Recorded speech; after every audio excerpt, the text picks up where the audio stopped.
Amma ba'du, qala Allah Ta'ala fi kitabihil karim, a'udzu billahi minasy syaithanir rajim, bismillahirrahmanirrahim. Ya ayyuhalladzina amanu kutiba alaikumus siyam kama kutiba alal ladzina min qablikum la'allakum tattaqun. Qala Rasulullah sallallahu alaihi wasallam, man kharaja fi talabil ilmi fahuwa fi sabilillahi hatta yarji.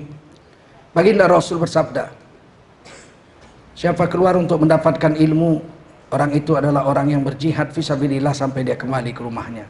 Mudah-mudahan kita semua mendapatkan pahala jihad dari Allah SWT. Amin. Shadaqallahul azim wa sadaqa rasuluhun nabiyul karim. Wa nahnu ala dzalika minasy syahidin wasyakirin walhamdulillahi rabbil alamin. Bapak Ibu sekalian, jemaah salat zuhur Masjid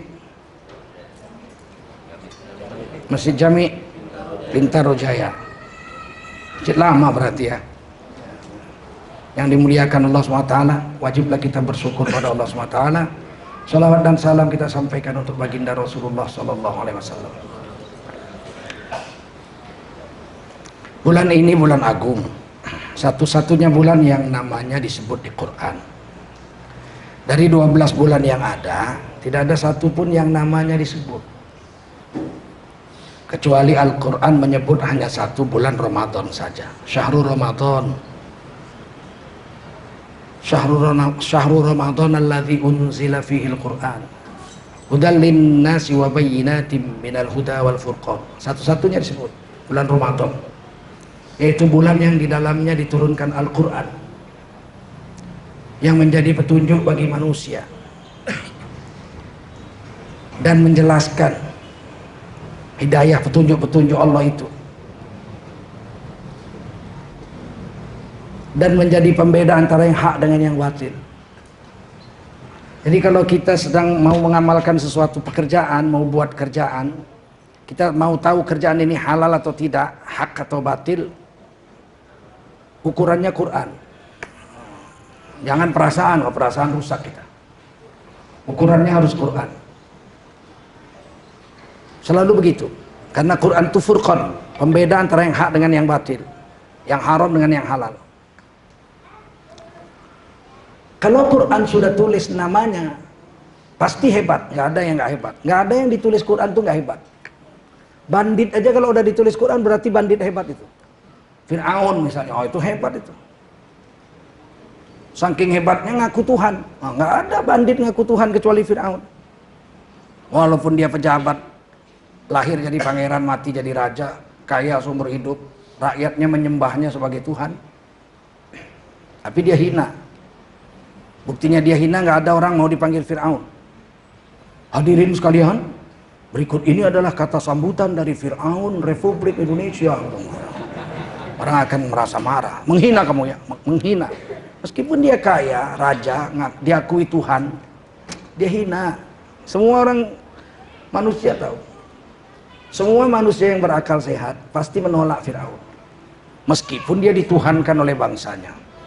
Lahir sebagai pangeran, mati sebagai raja. Jadi begini, orang itu hina atau tidak itu ukurannya Allah. Ukurannya Quran, ukurannya agama. Jangan pikir akal kita, oh saya kalau jadi orang kaya bakal top, baik, hebat. Enggak. Jangan tipu nurani kita. Sudah banyak orang-orang dulu yang hebat-hebat. Namrud, Fir'aun, Bustanasr, Abu Jahal, Umayyah bin Khalaf. Udah banyak. Haman. Banyak sekali. Qarun. Hebat dalam sisi dunia. Dikagumi banyak orang dalam hal keduniaan. Tapi ujung-ujungnya semua manusia sedunia yang berakal waras menghinakan dia. Terus kita mau pilih apa sih? Kita mau pilih hebat di mata manusia atau hebat pada agama? Dan Quran menjelaskan itu. Karena Quran itu furqan. Kalau Quran sudah puji orang, biarpun cacat. Luqman Hakim itu cacat, sakit polio, lahirnya polio, tahu polio? Hitam lagi, ya Allah, orang negro, bibirnya tebel. Udahlah negro tebel, polio pula. Jalannya aja pincang-pincang. Apa hebatnya Luqman Hakim? Kalau dari segi fisik, kerjanya budak, bukan orang merdeka, budak. Dibeli, dijual beli sama majikannya. Bukan orang merdeka, a slave dalam bahasa Inggrisnya. Budak.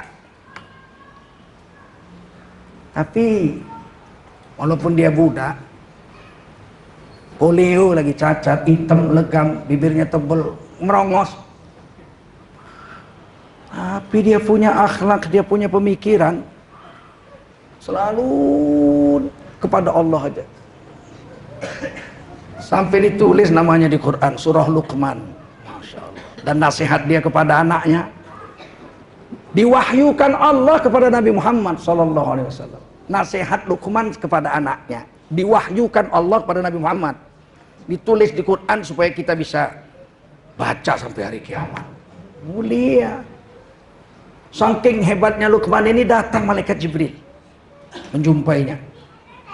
Luqman, saya Jibril. Kata Luqman, mau ngapain jumpa saya? Saya diperintah Allah menjumpaimu. Allah bertanya kepadamu, kamu ini mau jadi nabi atau enggak? Kalau kamu mau jadi nabi, saya kirim wahyu hari ini. Lihat hebatnya Luqman. Dia masuk ke dalam, sebentar, saya masuk dulu ke dalam rumah. Dia masuk ke gubuknya, dia lihat di depan cermin. Nggak cocok kalau kayak gini jadi nabi. Bibir tebal, hitam legam, polio, merongos. Nggak cocok jadi nabi. Nabi itu harus Mustafa, paling ganteng di tengah-tengah kaumnya. Nabi Musa itu paling ganteng dari Bani Israel. Nabi Isa itu paling ganteng dari Bani Israel. Nabi Yunus itu paling ganteng dari seluruh Irak. Nabi Ibrahim itu paling ganteng sedunia. Nabi Yusuf itu ganteng sedunia. Nabi Muhammad itu paling ganteng seluruh dunia. Nabi Adam ganteng dari seluruh manusia. Nabi Adam paling ganteng. 2 kali lebih ganteng dari Nabi Yusuf. Karena Yusuf nisfu min Adam. Nisfu min Adam. Kata Nabi Yusuf itu separuhnya Nabi Adam gantengnya. Nggak ada Nabi nggak ganteng. Keluar Luqman dari kamarnya. Dia jumpa malaikat Jibril. Malaikat Jibril, ya. Nggak cocok saya jadi Nabi. Katakan sama Allah, saya tidak cocok jadi Nabi. Senangnya malaikat Jibril. Ini ujian aja, nguji. Kira-kira Luqman tuh hebat apa enggak gitu. Ternyata hebat. Nggak serakah dengan jabatan. Tahu diri, gitu. Tahu diri. Tahu diri. Kalau memang IQ rendah, ngapain maksa jadi presiden gitu, ngapain maksa. Tahu diri.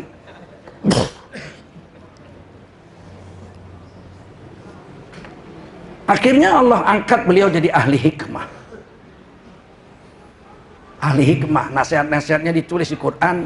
Salah satu ayat Quran, surah cuman 114 surat di dalam Quran.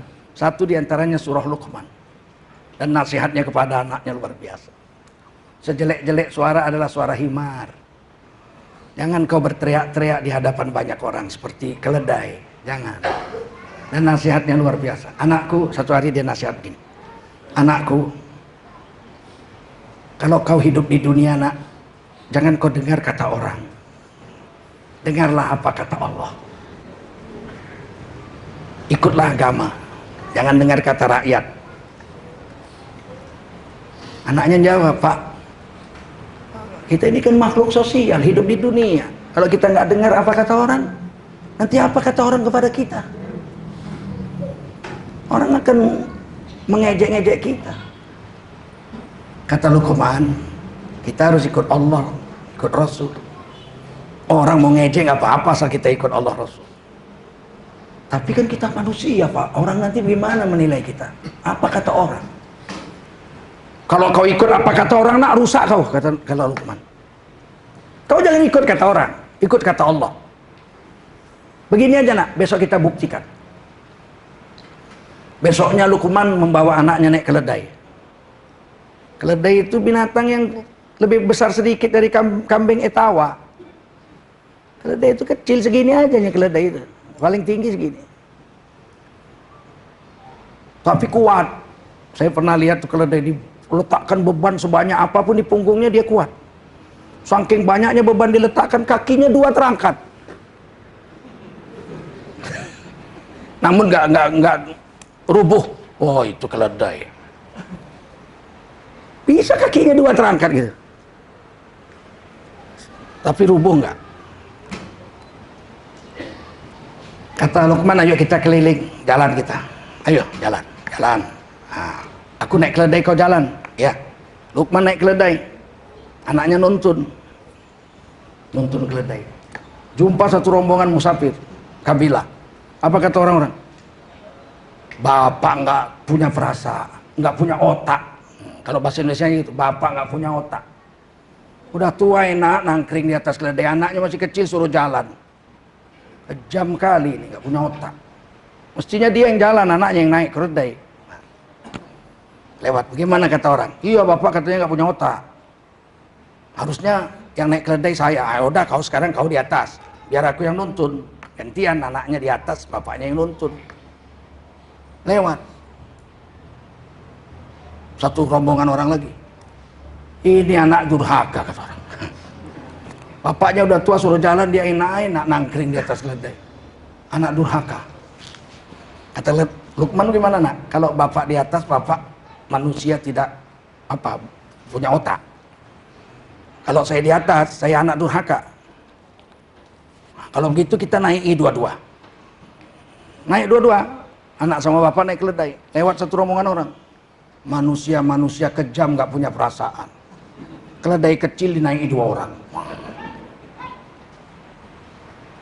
Gimana nak? Iya, bapak di atas salah. Aku di atas dibilang anak durhaka. Bapak di atas gak punya otak. Kita naik dua-dua dibilang kejam. Udahlah, kita jalan aja, kita tuntun, kata bapaknya. Dua-dua nuntun keledai, yang satu nuntun sebelah kanan, yang satu nuntun sebelah kiri. Lewat satu rombongan orang. Manusia goblok. Keledai kok dituntun, keledai itu dinaiki, bego. Mulai anaknya terdiam. Bagaimana nak? Iya, bapak di atas nggak punya otak, aku di atas anak durhaka. Kita dua-dua naik, manusia nggak punya perasaan. Kita dua-dua jalan, orang goblok. Ada satu lagi nak, apa? Kita pikul keledai ini. Bapaknya mikul kaki depan, anaknya mikul kaki belakang. Pikul tuh keledai, lewat satu rombongan orang. Gila, keledai kok dipikul. Maka kata Luqman, itulah nak, kalau kau dengar omongan orang, nggak akan ada yang betul. Kau dengar apa kata Allah, apa kata Rasul. Kalau udah Allah bilang benar, Rasul bilang benar, tak usah kau hiraukan ucapan orang. Nabi Muhammad aja yang digelar Al-Amin seumur hidup, begitu mulai dakwah Islam, keluarga beliau sendiri yang memerangi Rasulullah itu. Pamannya sendiri Abu Lahab, Abu Jahal memerangi beliau. Terus kita mau ikut apa? Seluruh Mekah mengusir Nabi, mau dibunuh Nabi, pindah ke Madinah. Kita tetap aja kita ikut Allah Rasul, meskipun semua orang memaki kita. Saya kadang-kadang di medsos bilang, tuh kan, di medsos ini kau dimaki-maki orang, tobatlah kau Jul, kembalilah ke jalan yang benar, belalah Jokowi. Gondol, aku pikir.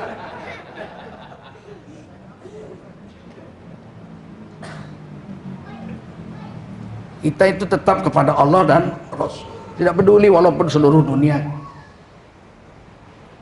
benci kepada kita, nggak apa-apa. Nah, di bulan Ramadan ini Allah perintahkan kita puasa 1438 tahun yang lalu. Udah cukup lama lah. Ketika Nabi jadi Nabi 15 tahun, Nabi hijrah ke Madinah. 2 tahun setelah Nabi hijrah, jadi tahun 15 setelah jadi Nabi, 2 tahun setelah hijrah, turun wahyu tanggal 29 Sya'ban. Ya ayyuhalladzina amanu kutiba alaikumusiyam. Ini turun ayat.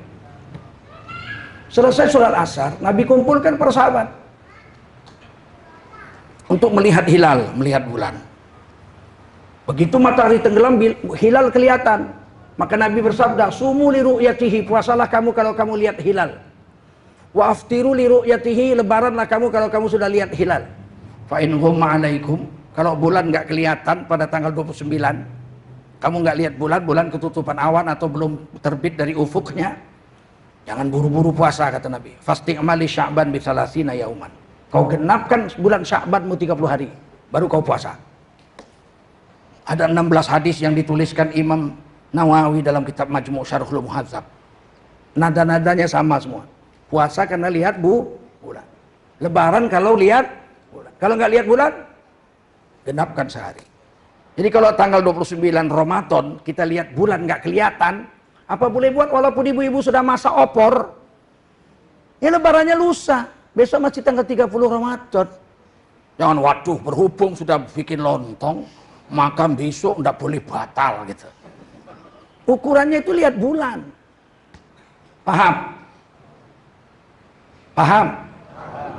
Nabi bisa aja nggak usah lihat bulan, cukup nunggu malaikat Jibril aja. Datang malaikat Jibril, ya nggak? Rasul besok puasa, ya.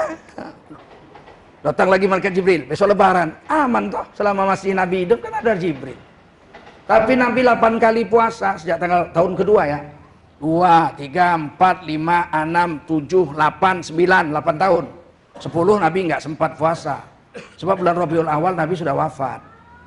Jadi Nabi itu cuma 8 kali puasa Ramadan. Lihat hilal. Tapi Idul Adha Nabi itu sejak pindah 10 kali. Jadi duluan Idul Adha baru Idul Fitri. Idul Fitri itu tahun kedua. Kalau Idul Adha kana Nabi sallallahu alaihi wasallam bil Madinati yudahi, ini hadis Turmizi. Nabi itu sejak pindah ke Madinah langsung sudah memotong korban dan sudah Idul Adha. Itu hadis Turmizi hasan sahih. Ayatnya turun di Mekah. Inna a'tainakal kautsar. Pakai bismillah ya, bismillahirrahmanirrahim. Sebab hadis Bukhari Muslim pakai bismillah. Bismillahirrahmanirrahim. Inna a'tainakal kautsar fasholli li rabbika wanhar inna syani'aka huwal abtar. Siap. Sesungguhnya kami telah beri kepadamu hai Nabi Muhammad nikmat yang sangat banyak. Fasholli li rabbik. Salatlah kamu untuk menyembah Tuhanmu. Wanhar, dan berkorbanlah, sembelih hewan korban. Inna syani'aka huwal abtar, siapa yang benci kepadamu akan terputus. Tapi Nabi tidak korban di Mekah. Meskipun perintah ini turun di Mekah. Nabi baru korban setelah pindah ke Madinah. Berarti Nabi korban 10 kali. Tahun pertama, kedua, 3, 4, 5, 6, 7, 8, 9, 10. Yang ke-10 itu Nabi naik haji. Kan sekali aja Nabi naik haji. Di Mekah Nabi korban 1 ekor onta untuk semua istrinya dan Nabi. Istri Nabi waktu itu 9, Nabi sendiri 110. Jadi 1 ekor onta boleh untuk 10 orang. Itu ditulis dalam kitab Kifatul Akhyar Syekh Taqiyuddin rahimahullah ta'ala. Sedangkan Ramadan Nabi cuma 8 kali. Ini perlu saya beritahu bahwasanya sekarang ini ada kesalahan. Orang lebaran Idul Adha itu berpatokan kepada wukuf di Arafah. Orang udah kelihatan wukuf di Arafah kok hari ini. Berarti besok lebaran haji. Padahal Nabi baru naik haji tahun 10. Artinya nggak ada orang wukuf di Arafah selama 9 tahun. Nabi tetap aja Idul Adha. Karena Idul Adha itu bukan Idul Haji. Idul Adha itu hari raya korban. Nggak ada urusannya dengan orang naik haji. Setuju? Setuju nggak? Jadi kenapa kita sekarang patokannya dengan wukuf di Arafah? Orang udah wukuf berarti kan udah tanggal 9. Besok kan Idul Adha. Dikasih tahu kayak manapun bandelnya bukan main. Ini Idul Adha bukan hari raya haji, bukan Idul Haji ini.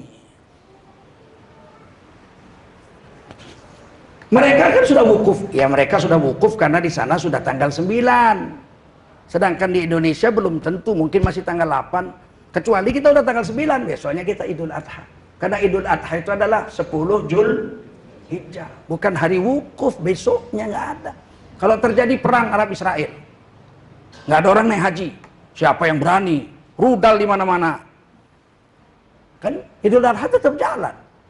Nggak mungkin menteri mengumumkan saudara-saudara berhubung tahun ini nggak ada orang wukuf, maka Idul Adha dibatalkan gitu. Ini Idul Adha bukan Idul Haji.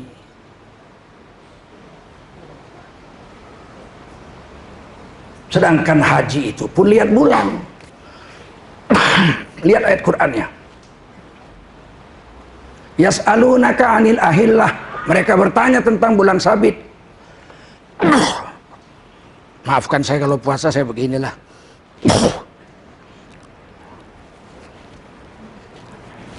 Mereka bertanya kepadamu tentang banyak bulan sabit. Bukan satu bulan sabit. Di situ Allah tukar bentuk hilal menjadi ahillah. Tidak Allah katakan yas'alunaka 'anil hilal. Enggak. Hilal itu satu hilal. Jamak ahillah. Yas'alunaka 'anil ahillah. Kok jamak? Umatmu bertanya kepadamu, hai Nabi, tentang bulan sabit yang banyak. Kok banyak? Kan bulan hanya satu. Bulan berapa sih? Bulan berapa?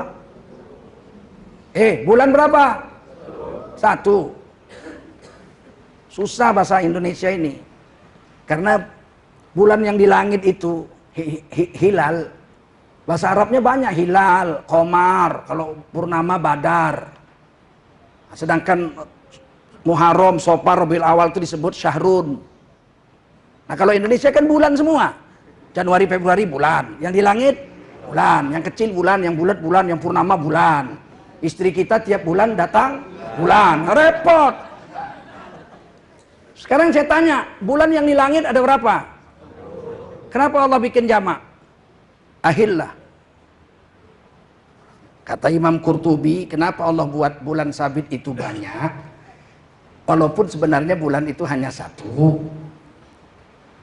Karena bulan sabit itu muncul setiap bulan. Muharram keluar, Safar keluar lagi, Rabiul Awal keluar lagi, ya kan? 12 kali keluar dalam satu tahun, maka disebutlah ahillah, banyak bulan sabit. Qul, jawab. Hiya mawaqitu linnas. Bulan sabit itu kembali ke hiya, bentuknya tunggal lagi. Itu bulan sabit sebagai patokan bagi manusia untuk menghitung waktu. Tanggal 1, tanggal 2, tanggal 3, tanggal 4 tahun 1440 Hijriah dan seterusnya. Wal haji, dan menghitung ibadah haji. Jadi ibadah haji itu pakai apa? Nggak nyambung ya? Pakai hilal. Tanggal 9 Zulhijjah wukuf di Arafah. Tanggal 10 Zulhijjah melontar jamroh. Tanggal 11, 12, 13 Zulhijjah mabit di Mina. 14 Zulhijjah tawaf ifadah. Itu pakai apa namanya? Bulan. Udah nyambung. Hadisnya Bukhari Muslim. Idza ra'aitumul hilala dzil hijjah. Jika kamu diantara kamu sudah melihat bulan sabit 1 Zulhijjah, wa arada ahadukum an yudhi, dan kamu pada tanggal 10-nya berniat menyembelih hewan korban, falyumsik an sya'rihi wa asfarih, hendaklah dia menahan diri, tidak potong rambut dan tidak potong kuku selama 10 hari. Lihat apa tadi? Lihat hilal. Nah, jadi kenapa lah kita di Indonesia ini, orang Saudi aja udah wukuf, kok kita belum hari raya? Ya di sana wukuf, sana udah tanggal 9. Ya kenapa duluan Saudi? Kan harusnya duluan kita. Kenapa? Karena kita kan 4 jam lebih dulu siang dari Saudi. Ini mau lihat bulan apa lihat matahari? Hah? Mau lihat bulan apa lihat matahari? Bulan. Kalau matahari duluan kita, 4 jam baru Saudi. Kalau bulan bisa duluan Saudi 20 jam baru kita besoknya.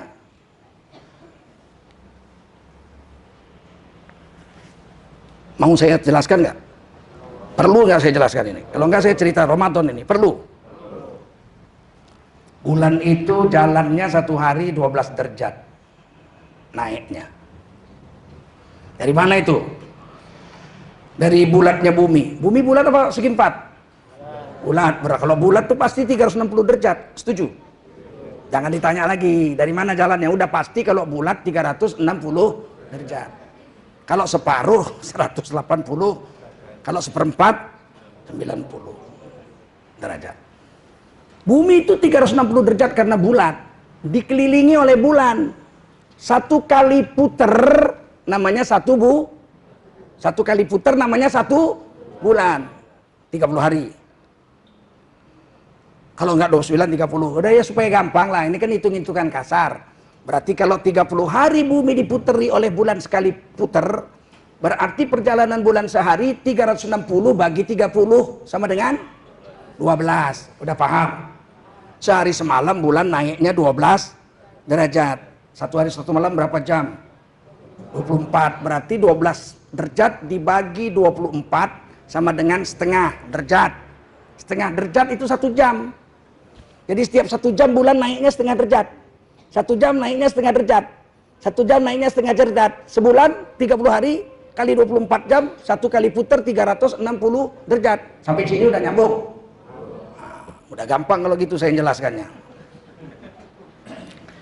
Seandainya di Papua matahari tenggelam, bulan tenggelam, sama-sama tenggelam, namanya ijtima. Tentu tidak kelihatan.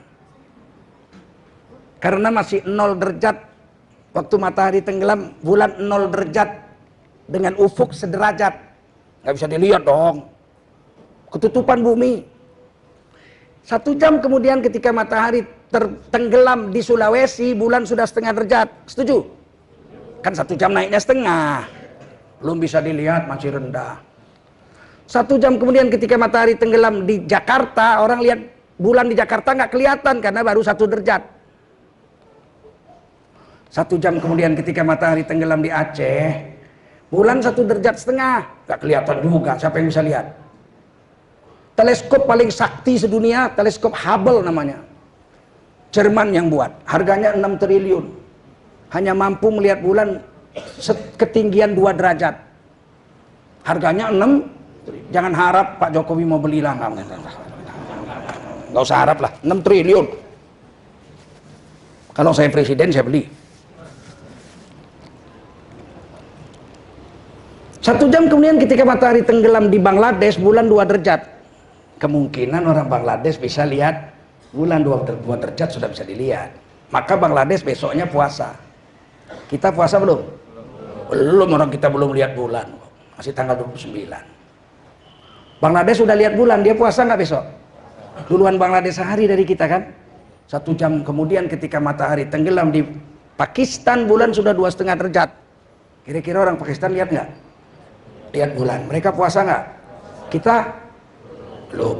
1 jam kemudian ketika matahari tenggelam di Saudi, bulan udah 3 derajat tingginya. Kira-kira orang Saudi puasa nggak besoknya? Kita kapan? 20 jam setelah Saudi. 20 jam setelah. Besoknya nggak usah lihat lagi, bulan udah pasti 12 derajat tingginya di Papua. Setuju? Udah ngerti sekarang? Jadi jangan ngomong Saudi sudah hari raya, kok kita belum. Ini mau lihat matahari apa melihat bulan? Tahun ini kok sama kita Saudi? Iyalah, karena ketika matahari tenggelam di Indonesia, bulan sudah 2,5 derajat. 9 titik kita lihat. Maka kita puasa tanggal 6. Ketika di tempat kita bulan sudah 2,5 derajat, 4 jam kemudian di Saudi bulan sudah 4,5 derajat. Mereka lihat bulan nggak? Mereka puasa nggak? Kita puasa nggak? Sama, tapi Maroko, Fiji Island, Cocos Island, Papua Nugini belum tentu. Mereka besoknya. Setuju? Setuju? Dan pasti dunia ini separuh malam, separuh siang. Setuju? Separuh malam, separuh siang. Kalau separuh malam lihat bulan, separuh lagi kapan lihat bulannya? Besok dong, tunggu puter dulu bumi. Ya enggak? Jadi sabar. Saya kadang-kadang sedihnya begini orang Islam ini. Ngaji nggak mau. Nanya sama ulama yang ahli falak, nggak mau. Tapi sok pinternya itu yang nggak tahan itu. Ada ucapan lagi yang membuat saya jengkel. Islam ini selalu berbeda. Kita udah puasa, sebelah sana belum. Lihat Kristen. Hari Natal serentak seluruh dunia. 25 Desember seluruh dunia hari raya. Ya kan? Berarti kan canggihan Kristen dari kita. Enggak, justru mereka keliru. Kita betul. Dari mana kelirunya? Karena dunia ini separuh malam, separuh siang. Sekarang di Indonesia jam berapa ini? Jam 1 siang. Di Amerika jam berapa? Jam 1 malam. Coba kalau kita hari raya 25 Desember, Natal, terus kita ambil telepon. Kita telepon kawan kita di California. Hello, my brother. Ya, happy Merry Christmas. Dia bilang, not yet my brother, tomorrow. Tomorrow besok. Udah paham? Sekarang canggihan kita apa mereka? Dan pikir orang Islam ini bodoh. Berjenggot-jenggot gini pinter tau. Asal mau ngaji aja kita, insya Allah kita paham agama ini, paham. Mulai besok, biasakanlah Ramadan dengan Idul Adha ikut hilal. Lihat bulan. Aman kita, aman. Aman karena berdasarkan Quran dan hadis. Nah, begitu Nabi lihat bulan, Nabi suruh puasa besoknya. Puasalah Nabi dan para sahabat 1438 tahun yang lalu. 2 tahun setelah hijrah. Lagi puasa beberapa hari turun wahyu lagi. Diwajibkan berperang. Nabi kumpulkan sahabat, kita diserang oleh orang Quraisy. Mereka datang dengan 1000 tentara. Kita harus perang bulan Ramadan. Siapkan pasukan. Miskin, pasukan cuma 313. Munafik nggak mau ikut perang. Munafik itu dari dulu yang munafik, Pak. Kalau di depan kita nanti kalau perang, saya akan mendampingimu. Begitu perang. Munafik di mana-mana dari dulu sampai kiamat nggak berubah itu, tetap begitu. Saya kawan-kawan saya ustadz pun begitu, kalau ngomong begitu ini cipluk hilang. Nanti dibilang munafik marah, hanya Allah yang tahu saya munafik atau tidak. Iyalah Allah lah yang tahu, tapi gaya-gayanya sih munafik.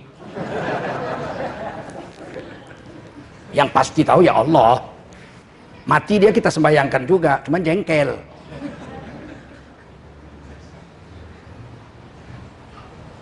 Buya Hamka itu di penjara rezim Bung Karno hampir 2 tahun. Menurut Buya Bakhtiar itu hafiz Quran, seguru dengan Buya Hamka, tinggal sama bapak saya di Medan. Ketika saya lahir, Buya Bakhtiar yang mengazankan saya. Buya Bakhtiar itu kata bapak saya setiap malam kalau tidur, dalam kelambunya itu mimpinya baca Quran. 2 jam, 3 jam mimpi baca Quran. Dia hafiz Quran 30 juz. Jadi mimpinya pun baca Quran. Beliau dengar Buya Hamka di penjara, kemudian beliau pamit kepada bapak saya untuk melihat Buya Hamka karena anak beliau kolonel tentara intelijen Bung Karno. Jadi bolehlah lihat Buya Hamka di penjara bawah tanah. Dari situlah bapak saya tahu Buya Hamka itu sempat minum kencing. Nggak dikasih minum kencing di penjara. Buya Hamka kan paman guru saya berarti, betul nggak? Buya Hamka lama juga tinggal di Medan. Sempat membuat koran namanya Pewarta Daily. Buya Hamka. Tapi adik segururannya itu tinggal sama bapak saya, tidak ikut ke Jakarta waktu Buya Hamka pindah ke Jakarta. Satu hari datang orang ke rumah Buya Hamka bawa surat. Buya Hamka bilang silakan masuk. Saudara siapa? Saya adalah ajudan Bung Karno. Buya Hamka berkaca-kaca matanya. Dalam harunya Buya Hamka bertanya, apa kabar Bung Karno sekarang? Lama tidak bertemu. Kata ajudannya, baru saja menghembuskan nafas terakhir. Sedih sekali Buya Hamka. Bung Karno wafat. Tapi beliau ada kirim surat. Dikasih surat. Dibaca isinya kira-kira begini. Kepada yang terhormat Buya Hamka, kira-kira begitu. Jika saya meninggal dunia, saya berharap sudilah Tuan Buya Hamka menjadi imam sholat jenazah saya. Bayangkan itu cobaan berat. Mungkin kalau kita di penjara orang minum kencing, terus yang memenjara datang gitu, tolong sembayangi saya gitu ya. Bener. Tapi itulah ulama ya. Buya Hamka menjawab, saya akan sholatkan. Beberapa sahabat Buya Hamka menelepon yang sama-sama di penjara. Buya jangan sembayangkan, munafik itu. Dia orang munafik. Dia penjarakan kita para ulama. Kata Buya Hamka, aku serahkan sama Allah. Yang aku tahu dia sholat, dia mengucap syahadat. Biar aku sholat. Buya Hamka menyolatkan jenazah Bung Karno. Dari sini kita bisa tahu bahwa ada dua perkara. Pertama, orang yang beriman itu sangka baiklah sama orang. Tapi ketika dia mati, sudahlah, dia Islam, sholatkanlah. Usahakan ikhlas. Kalau nggak ikhlas, gimana? Perasaan kan nggak bisa dibuat-buat. Yang kedua, percayalah. Sejauh manapun seorang mukmin lari dari agamanya, entah karena politik, entah karena harta, entah karena istri, entah karena anak, entah karena jabatan, nun jauh di sudut hatinya, dia tetap akan mengakui kebenaran yang hakiki. Kurang apa kawan Bung Karno, ulama-ulama yang sama-sama satu kubu dengan Bung Karno di Nasakom, nasionalis agama dan komunis. Nasionalisnya PNI, partainya Bung Karno, agamanya partai NU, komunisnya partainya Aidit PKI. Membuat koalisi sejak dibubarkannya Konstituante tahun 59, tahun 60 terus koalisi Nasakom. Masumi nggak mau ikut Nasakom, dibubarkan oleh Bung Karno pada tahun 1960. Berapa banyak ulama kawan Bung Karno? Kenapa harus minta sholatkan orang yang pernah dipenjaranya? Karena hati tidak pernah dusta. Hati tidak pernah dusta. Maka saya katakan tadi, jangan kau dengar kata orang, dengar aja kata Allah Rasul. Sedunia pun benci kepadamu, nun jauh di sudut hatinya. Sesungguhnya mereka gentar dan segan dengan keistiqomahan kita pada agama Allah Subhanahu wa taala. Ada kawan saya, pejabat, dia suap itu ulama-ulama. Dia kalau ceritain ulama-ulama itu apa? Itu Syanu. Saya yang ngasih makan. Dengan sombong dia bilang. Tapi kalau kita yang nggak pernah mau makan duit dia, segan dia. Kalau si Anu itu memang saya nggak suka, karena dia nggak mendukung saya. Tapi sebenarnya mereka itu hebat. Beberapa kali saya kirimkan duit, nggak mau dia. Mereka akui juga itu. Saya udah tua Pak, percayalah kalian, tak dusta saya. Udah jenggot saya udah putih. Untuk apalah saya berdusta dalam ceramah ini? Nggak ada gunanya.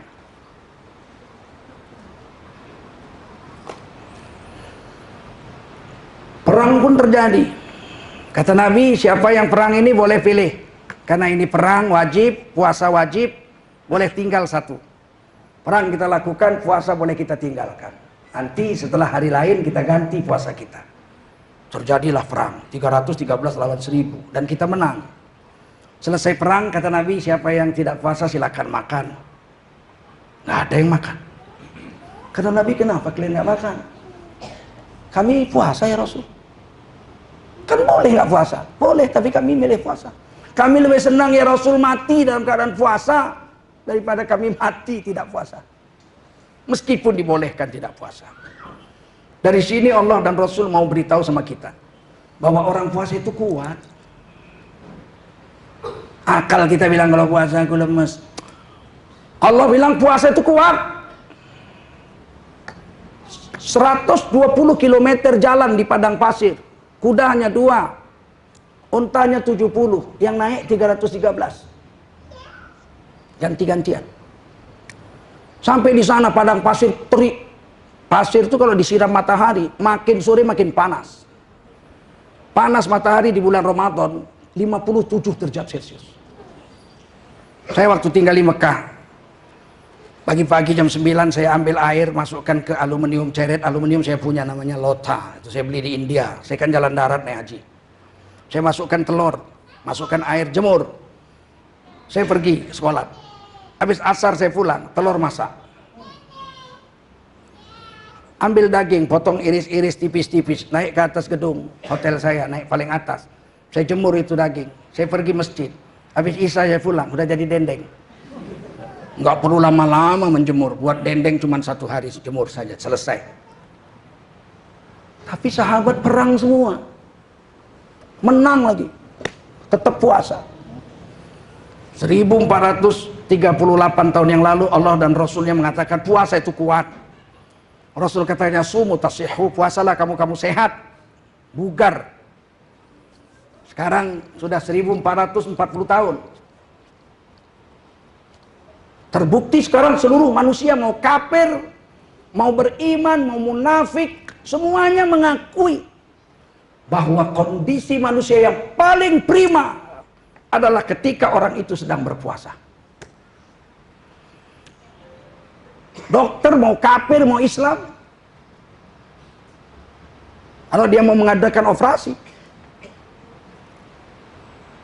Bapak besok operasi, ya operasi jantung Pak, tulang rusuk Bapak akan dipotong, jantung Bapak dibelah, urat kaki Bapak diambil, diganti urat-urat yang sudah sumbat dengan urat kaki yang masih bagus, dan itu memerlukan 10 jam. Bapak akan dibius, 10 jam Bapak akan dibelah dadanya dan dijahit lagi, butuh waktu 10 sampai 12 jam. Iya Pak, siap, baik. Apa yang saya harus buat ya dokter? Kata dokter apa? Mulai jam 10 malam Bapak puasa. Mulai jam 10 malam Bapak puasa. Tidak boleh makan, tidak boleh minum. Begitu pagi dioperasi, 10 jam nggak sadar sendiri. Itu kan membuktikan bahwa seluruh dokter sedunia mengakui kondisi manusia yang paling prima adalah ketika puasa. Seandainya lah perlu kekuatan dengan makan, pasti dokter nasihatnya lain. Bapak mau dioperasi besok Pak, ya apa yang saya lakukan? Bapak malam ini makanlah sebanyak-banyaknya Pak, supaya Bapak kuat, kalau perlu 2 bakul gitu. Nggak ada Pak. Paham? Untuk jadi kuat itu justru kita harus puasa. Dan itu diakui oleh dokter-dokter seluruh dunia. Nah kalau kita puasa lemas kenapa? Nafsu kita yang lemas. Kalau badan kuat. Saya puasa itu tersiksa haus saja. Kalau lemas nggak makan enggak. Haus saja. Kalau yang lain nggak ada masalah.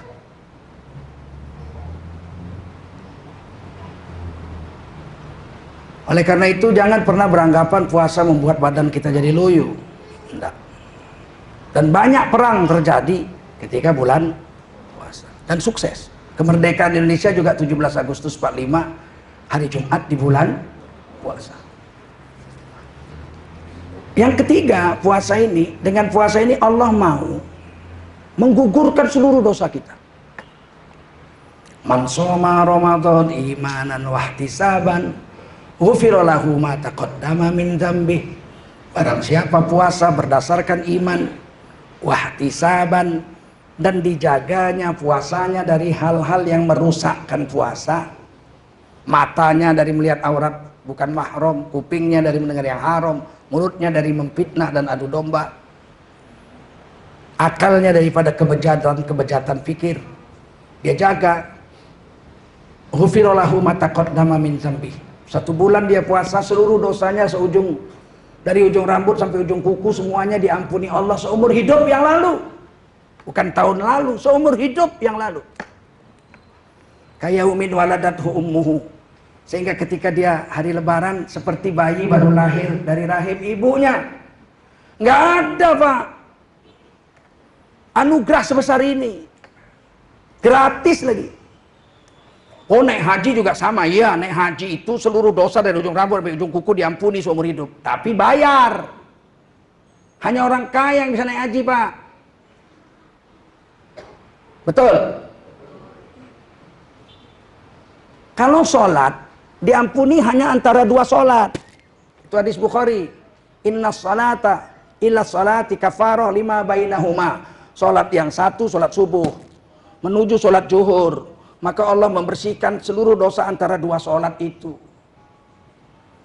Nanti zuhur ke asar, begitu dia sholat asar, seluruh dosa antara zuhur asar dibersihkan. Jadi seperti mandi 5 kali pada sebatang sungai kata Nabi. Per sholat membersihkan dosa. Kalau Ramadan seumur hidup. Kalau haji seumur hidup. Tapi haji bayar, Ramadan gratis. Kalaulah menghapuskan seluruh dosa hanya lewat haji, Kasihan dong orang miskin yang nggak bisa naik haji. Betul? Tapi ada jalan lain. Selain haji yang bayar seluruh dosa diampuni, dengan puasa seluruh dosa diampuni. Gratis. Sehingga orang miskin pun bisa mengambilnya. Alah Pak, orang miskin itu kan sepanjang tahun lapar juga. Puasa juga lapar. Beda. Kalau orang miskin sepanjang tahun lapar karena miskinnya. Terus waktu bulan Ramadan dia lapar juga. Tapi karena puasa. Beda perasaan. Waktu buka puasa itu dia bilang, ya Allah, tiap hari pun aku lapar.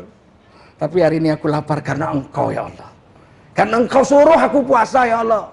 Hari ini aku lapar karena Engkau. Beda itu. 11 bulan lagi dia lapar karena miskin. Tapi bulan Ramadan dia lapar karena Allah. Lain itu. Saya kalau puasa memang itulah andalan saya. Kalau waktu asar saya kritis itu. Setengah jam, 40 menit saya kritis. Mau bangun aja nggak kuat. Kalau saya ke masjid dulu naik Vespa. Kalau udah habis asar saya tidur. Baring di masjid gitu. Nggak kuat pulang saya, lemah. Setengah jam atau 40 menit baru bangun. Saat kritis itu saya doa itu, ya Allah. Aku ini puasa karena Engkau ya Allah. Kalau enggak aku makan aja kenyang-kenyang. Ada kok duitku, ada makanan di rumah. Ini karena Engkau ya Allah. Ampunilah dosaku ya Allah. Nangislah di situ. Beda lapar karena Allah dengan lapar karena miskin. Beda nggak? Beda. Itulah yang disebut ihtisaban itu. Man shoma Ramadan imanan ihtisaban. Ihtisaban itulah. Ya Allah, aku ini lapar ya Allah. Sebetulnya kalau aku mau rampok, tetangga aku itu nenek-nenek. Udah umur 70, tinggal ku cekek aja, ku ambil hartanya. Tapi tidak ku lakukan ya Allah. Karena aku mengharapkan kasih sayang-Mu. Bagaimana orang seperti ini nggak diampuni Allah dosanya. Sayang Allah sama dia. Sedangkan seorang pemuda diajak zina dengan seorang wanita cantik dan bangsawan. Nafsunya mau berzina, nafsunya. Tapi kemudian dia katakan, "Ai anak gadis, aku nggak mau zina karena aku takut dengan Allah. Meskipun aku mau, tapi aku tidak berani karena takut." Dia lakukan itu, seluruh dosanya diampuni dari ujung rambut sampai ujung kuku. Itu kan Quran yang bilang itu. Intajtanibu kabair matunhauna ankum nukafir ankum sayiatikum. Kalau kau menghindarkan diri dari dosa besar yang dilarang Allah, maka bonusnya seluruh dosa kecilmu diampuni oleh Allah SWT. Bayangkan tuh. Satu kali menghindar dari zina, udah diajak zina nih, nggak mau. Nanti di hari kiamat dinaungi. Ketika tidak ada naungan, matahari hanya sejengkal di atas kepala. 7 golongan dapat naungan. Satu diantaranya orang pemuda yang diajak zina oleh wanita cantik dan bangsawan. Dia katakan, aku tidak berani karena Allah. Apalagi dia lapar karena Allah. 1 bulan, Masya Allah. Yang keempat, dia dapat pahala tidak terhingga. Udahlah dosa diampuni, pahala tidak terhingga. Dalam hadis qudsi Allah berfirman, Allah yang berfirman, Nabi menceritakan. Itu namanya hadis qudsi. As-shaumu liya, puasa itu untukku Allah. Wa ana ajzibih, dan akulah Allah yang akan bayar pahalanya langsung. Jadi malaikat pun nggak tahu berapa besar pahala puasa. Malaikat cuma tulis aja Tengku Zulkarnain puasa. Hari ini sempurna, dijaganya matanya, jaganya kupingnya, dijaganya mulutnya, sempurna dapat pahala, Allah yang bayar. Siapa yang tahu? Nggak ada yang tahu. Jadi kita puasa ini, kata Nabi, barang siapa sengaja meninggalkan 1 hari puasa karena malas. Istrinya masak rendang, cium dia, mak jang enak nyela rendang. Ya pun pura-pura sama istrinya, aku lemas sekali aku, mau mati aku. Padahal maksudnya supaya makan rendang aja. Maka dia wajib mengganti di hari yang lain 1 hari. Tapi andai kata dia puasa seumur hidup sampai mati, tidak pernah tinggal tiap hari sampai mati puasa, seluruh pahala puasa seumur hidupnya dikumpul jadi 1, tidak cukup untuk membayar pahala 1 hari yang dia tinggalkan. Oh, besarnya pahala puasa.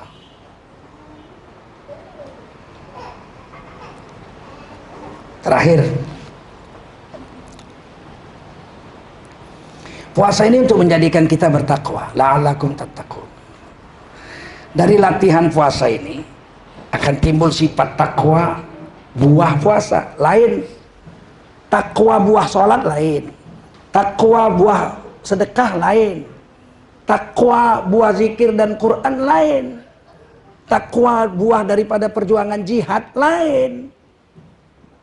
Tiap-tiap amal buahnya lain. Pintu surga juga 8. Ada babus sholat untuk orang sholat yang unggul, ada babul royan untuk orang yang puasa unggul, ada babul jihad untuk orang yang jihadnya unggul, ada babul zikri untuk orang yang zikirnya unggul, ada babus sodako untuk orang yang sodakonya unggul. Jadi buahnya beda-beda, pintu masuknya aja beda-beda. Sayyidina Abu Bakar Siddiq, kata Nabi, 8 pintu surga memanggilnya. Dia boleh masuk dari pintu mana saja. Berarti unggul semua amalan beliau.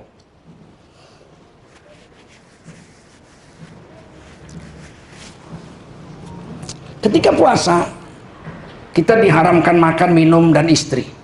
Setuju? Itu makanan binatang itu. Ini saya bahasanya agak vulgar aja, biar gampang ingat sampai mati nggak lupa. Makan, minum, istri itu makanan binatang. Makanan jasmani, makanan binatang. Binatang itu cuman itu aja kerjanya. Makan, minum, kawin, makan, minum, kawin, makan, minum, kawin.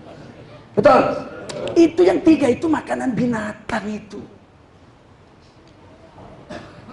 Kalau kita banyak memakan, minum, dan istri, makan, minum, jima, makan, minum, jima, kita seperti binatang aja. Allah nggak mau kita seperti binatang. Allah paksa 1 bulan jangan kasih makan. Jasmanimu jangan kasih makan. Kalau di Indonesia 14 jam, kalau di Amerika 20. Tahun lalu di Norwegia 22 jam. Tahun ini di Islandia 20 jam. 22 jam. Puasa 20 jam. Saya 20 jam udah sering. Puasa 22 jam itu belum pernah saya. Tapi 20 jam saya sudah. Dan memang biasa aja, no problem. Kuat aja nggak apa-apa, biasa. Nggak sakit, nggak apa-apa, nggak lemes, biasa. Haus iyalah, saya puasa biasa aja haus. Tapi nggak mati, seger. Malah tambah sehat. Ternyata puasa itu memberhentikan memberi makan jasmaniah agar nafsu binatang kita remuk.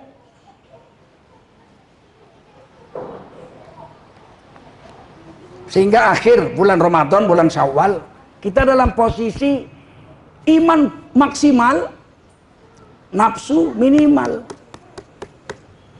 Oh, itu orang paling hebat itu. Namanya bertakwa. Imannya maksimal, nafsunya minimal. Itu orang bertakwa. Hebatnya ya, ketika kita musafir, saya misalnya pulang ke Aceh, kampung nenek saya, naik kapal terbang 3 jam. Saya nggak lemes lah, orang naik pesawat kok. Makan di pesawat dikasih. Apalagi Garuda ya nggak? Minum dikasih, mele lagi, mau jus jambu, mau jus jeruk, ada mele, ya Allah. Terbang, naik kapal terbang pakai AC, berkeringat juga enggak, 3 jam udah sampai, jaraknya 1000 km lebih, hampir 2000 km.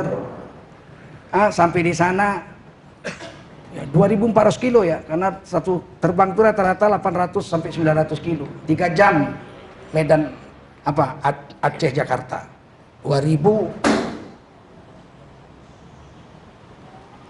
km.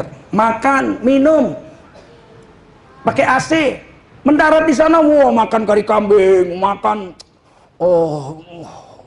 macam-macam lah makanan Aceh, plio, wah macam-macam dimakan semua. Sampai sana masih bisa tidur sama istri, orang istri ikut kok. Makanan jasmani kita waktu musafir penuh. Amal ibadah kita dikurangi 50%. Hebat. Padahal nggak lemes. Musafir itu nggak lemes, makan minum penuh, tidur tenang. Tapi boleh sholat di qashar. Zuhurnya 2 rakaat. Habis zuhur qomat. Sholat asar 2 rakaat di waktu zuhur. Giliran waktu asar azan tidur dia. Kata kawannya, sholat, udah, saya udah dijamak, udah di qashar lagi, aman. Maghrib 3 rakaat, qomat 2 rakaat isya. Waktu isya dia tinggal makan, minum, nonton, main-main sama kawan. Sholatnya di korting hampir 50%. Padahal musafir tidak lemas, nafsu binatangnya tetap kasih makan, kasih minum, istri masih bisa dipakai. Makanya banyak musafir jahat. Orang musafir banyak jahat. Dari Medan ke Jakarta, ditanya istrinya, kemana mas? 3 hari ini tugas kantor. Ngapain? Turne. Oh ya mas, selamat turne. Rupanya turu kono, turu kene. Musafir tuh jahat karena makannya itu nggak direm. Paham? Nafsu binatangnya menggelora. Makanya musafir itu supaya jangan jahat, kata Nabi, alaikum bil jamaah. Kamu kalau pergi jangan sendiri. Berdua, bertiga, berempat, berlima. Kalau musafir sendirian, setan hanya menerkam orang yang terpisah dari jemaahnya. Sebagaimana kambing hanya menangkap domba yang terpisah dari rombongan. Nah, kita lihat puasa. Makan enggak, minum enggak, istri enggak, lemes. Sholat enggak boleh di jamak kosor. Nggak bisa gitu. Aduh, aku lemas ah. Sekarang aku sholat zuhur sekalian asar aja. Nanti asar aku tidur. Boleh nggak? Puasa tuh lemes. Makan minumnya nggak dikasih. Tapi amal ibadah nggak dikorting. Asar tetap 4 rakaat, zuhur tetap 4 rakaat, maghrib 3, isya 3, 4 rakaat. Ditambah terawih 23 rakaat. Khatam Quran lagi, ya Allah. Zikir lagi, sedekah, segala macam.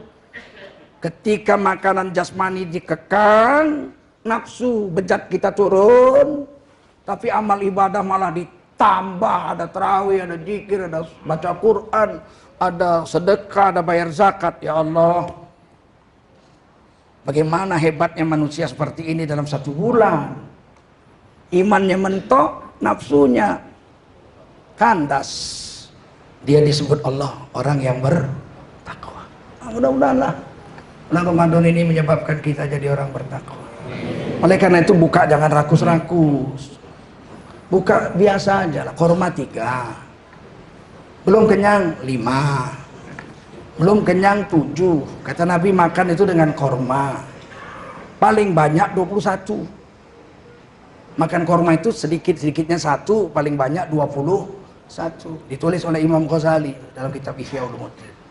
Saya baru tahu kenapa Rasulullah sunnahkan buka pakai korma. Karena makan korma orang nggak bisa rakus. 3, 5 udah malas, 7 udah bosan, 9, 21 muntah pak. Coba tunjuk tangan, adakah orang yang pernah makan korma 21? Tapi kalau kolek, bubur, nasi, lengkong, nasi lagi, gado-gado, makan semua itu pak. Mas, 20 menit lagi sudah azan isya mas belum sholat maghrib. Oh iya, sambil ngambil wudhu, sambil nyendok kolang-kaling. Masuk semua itu. Begitu sholat maghrib ruku, kolang-kaling jatuh 2. Saya baru setua ini satu-satulah hadis Nabi itu bisa diberikan kepahaman oleh Allah. Kenapa Rasul katakan bukalah dengan rutop korma mengkal? Karena korma mengkal nggak mungkin kita makan 21 butir, nggak mungkin. Kalau nggak ada korma mengkal, korma mateng, tamar, mana ada? Saya udah coba pak makan tamar 11, saya coba mangap saya pak. Memang nggak bisa rupanya rakus makan korma. Makanya korma itu barokah. Orang makan korma nggak bisa rakus. Mudah-mudahan lah. Banyak lagi yang mau kita kaji, tapi saya pun terbatas lah. Udah 1 jam saya bicara. Ya. Saya minta maaf. Ramadan ini memang saya haus. Saya ini bawa anduk kering, anduk basah nih. Mana bukanya nih? Bukakan tolong. Tidak ada pertanyaan ya. Udah mulai keringat dingin saya. Bukhari mana ini Bukhari?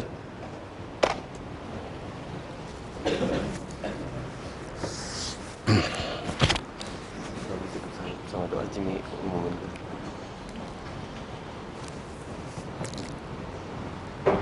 Baik, Sebelum kita tutup dengan doa, ada beberapa pengumuman yang akan saya sampaikan. Amma ba'du, qala Allah Ta'ala fi kitabihil karim. A'udzu billahi minasy syaithanir rajim. Bismillahirrahmanirrahim. Ya ayyuhalladzina amanu kutiba alaikumus syiyam kutiba alaikumus syiyamu kama kutiba alal ladzina min qablikum la'allakum tattaqun. Qala Rasulullah sallallahu alaihi wasallam, man kharaja fi talabil ilmi fahuwa fi sabilillahi hatta yarji. Baginda Rasul bersabda, siapa keluar untuk mendapatkan ilmu, orang itu adalah orang yang berjihad fi sabilillah sampai dia kembali ke rumahnya. Mudah-mudahan kita semua mendapatkan pahala jihad dari Allah SWT. Amin. Shadaqallahul azim wa sadaqa rasuluhun nabiyul karim wa nahnu ala dzalika minasyahidin wasyakirin walhamdulillahi rabbil alamin. Bapak Ibu sekalian, jemaah salat zuhur Masjid Jami Bintaro Jaya, masjid lama berarti ya, yang dimuliakan Allah SWT. Wajiblah kita bersyukur pada Allah SWT. Salawat dan salam kita sampaikan untuk baginda Rasulullah SAW. Bulan ini bulan agung, satu-satunya bulan yang namanya disebut di Quran.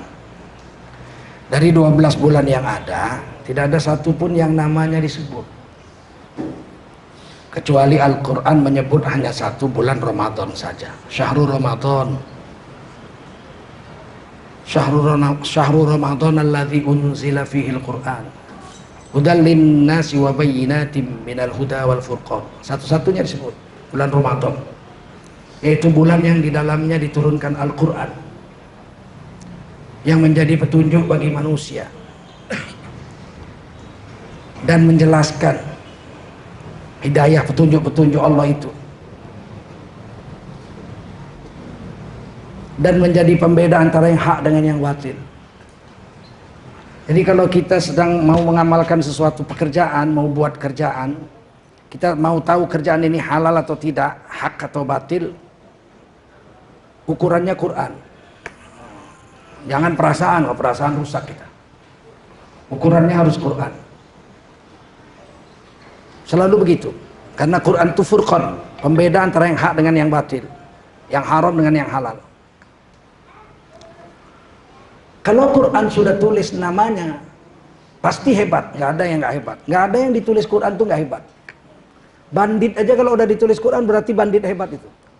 Fir'aun misalnya, oh itu hebat itu. Saking hebatnya ngaku Tuhan. Nah, nggak ada bandit ngaku Tuhan kecuali Fir'aun. Walaupun dia pejabat, lahir jadi pangeran, mati jadi raja, kaya seumur hidup, rakyatnya menyembahnya sebagai Tuhan, tapi dia hina. Buktinya dia hina, nggak ada orang mau dipanggil Fir'aun.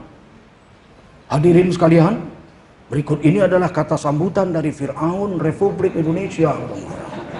Orang akan merasa marah. Menghina kamu ya, menghina.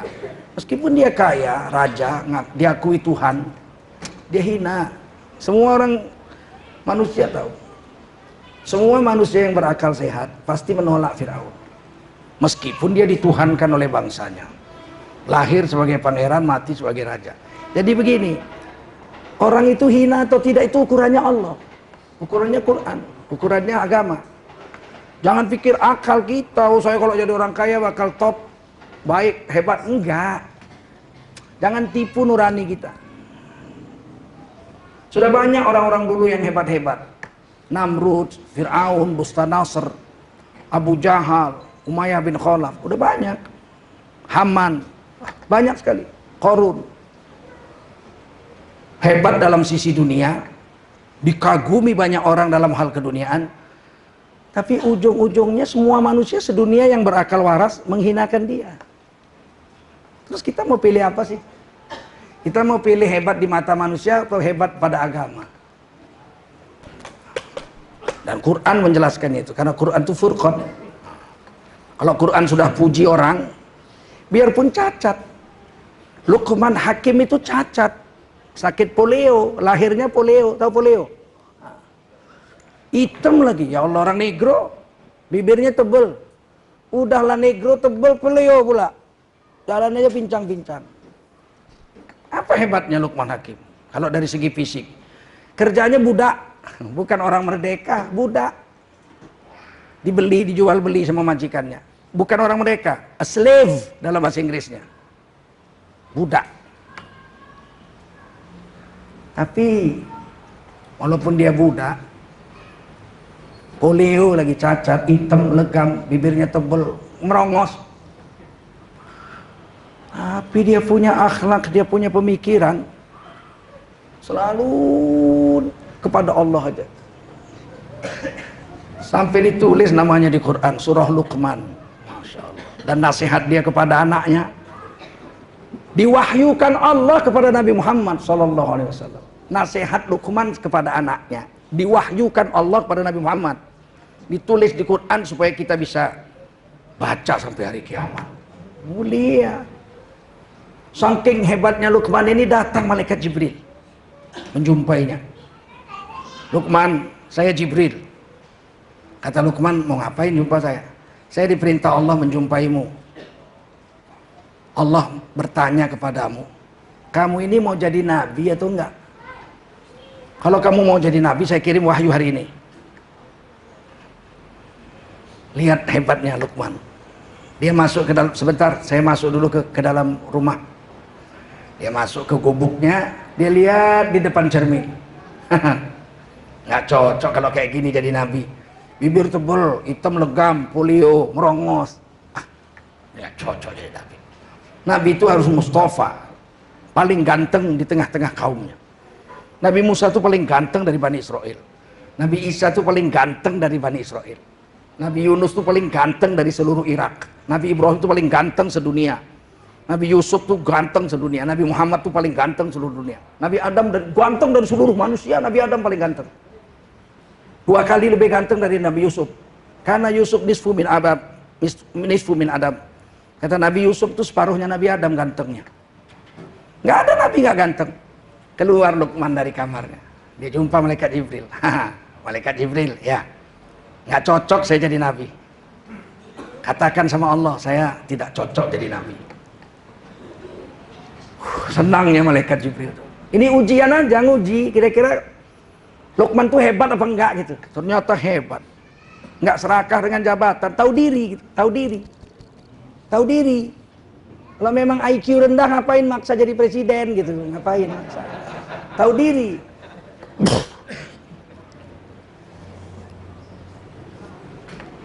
Akhirnya Allah angkat beliau jadi ahli hikmah. Ahli hikmah, nasihat-nasihatnya ditulis di Quran. Salah satu ayat Quran, surah cuman 114 surat di dalam Quran. Satu diantaranya surah Luqman. Dan nasihatnya kepada anaknya luar biasa. Sejelek-jelek suara adalah suara himar. Jangan kau berteriak-teriak di hadapan banyak orang seperti keledai. Jangan. Dan nasihatnya luar biasa. Anakku, satu hari dia nasihat gini. Anakku, kalau kau hidup di dunia nak, jangan kau dengar kata orang. Dengarlah apa kata Allah. Ikutlah agama. Jangan dengar kata rakyat. Anaknya jawab, Pak, kita ini kan makhluk sosial, hidup di dunia. Kalau kita nggak dengar apa kata orang, nanti apa kata orang kepada kita? Orang akan mengejek-ngejek kita.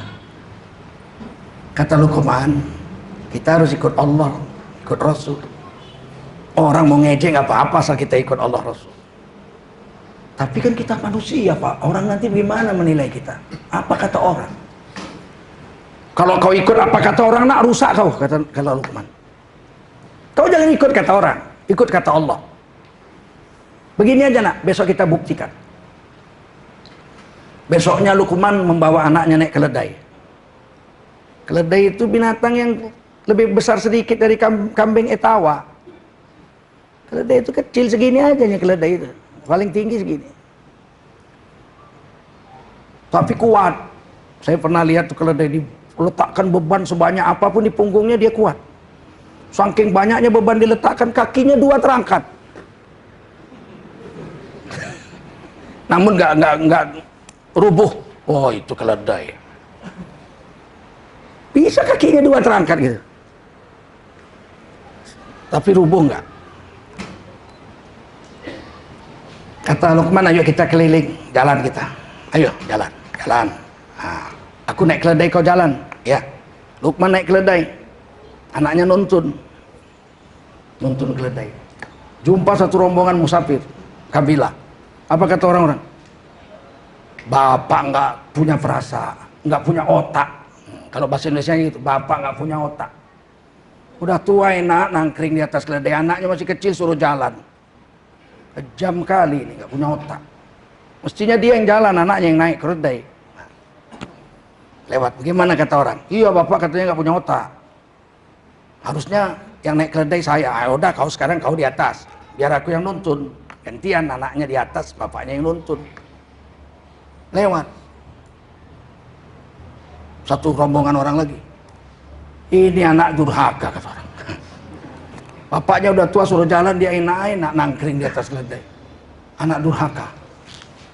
Kata Luqman, gimana nak? Kalau bapak di atas, bapak manusia tidak punya otak. Kalau saya di atas, saya anak durhaka. Kalau begitu kita naiki dua-dua. Naik dua-dua. Anak sama bapak naik keledai. Lewat satu rombongan orang. Manusia kejam, gak punya perasaan. Keledai kecil dinaiki dua orang. Gimana nak? Iya, bapak di atas salah. Aku di atas dibilang anak durhaka. Bapak di atas gak punya otak. Kita naik dua-dua dibilang kejam. Udahlah, kita jalan aja, kita tuntun, kata bapaknya. Dua-dua nuntun keledai, yang satu nuntun sebelah kanan, yang satu nuntun sebelah kiri. Lewat satu rombongan orang. Manusia goblok. Keledai kok dituntun, keledai itu dinaiki bego. Mulai anaknya terdiam. Bagaimana nak? Iya, bapak di atas nggak punya otak, aku di atas anak durhaka. Kita dua-dua naik, manusia nggak punya perasaan. Kita dua-dua jalan, orang goblok. Ada satu lagi nak, apa? Kita pikul keledai ini. Bapaknya mikul kaki depan, anaknya mikul kaki belakang. Pikul tuh keledai, lewat satu rombongan orang. Gila, keledai kok dipikul. Maka kata Luqman, itulah nak, kalau kau dengar omongan orang, nggak akan ada yang betul. Kau dengar apa kata Allah, apa kata Rasul. Kalau udah Allah bilang benar, Rasul bilang benar, tak usah kau hiraukan ucapan orang. Nabi Muhammad aja yang digelar Al-Amin seumur hidup, begitu mulai dakwah Islam, keluarga beliau sendiri yang memerangi Rasulullah itu. Pamannya sendiri Abu Lahab, Abu Jahal memerangi beliau. Terus kita mau ikut apa? Seluruh Mekah mengusir Nabi, mau dibunuh Nabi, pindah ke Madinah. Kita tetap aja kita ikut Allah Rasul, meskipun semua orang memaki kita. Saya kadang-kadang di medsos bilang, tuh kan, di medsos ini kau dimaki-maki orang, tobatlah kau Jul, kembalilah ke jalan yang benar, belalah Jokowi. Gondol, aku pikir.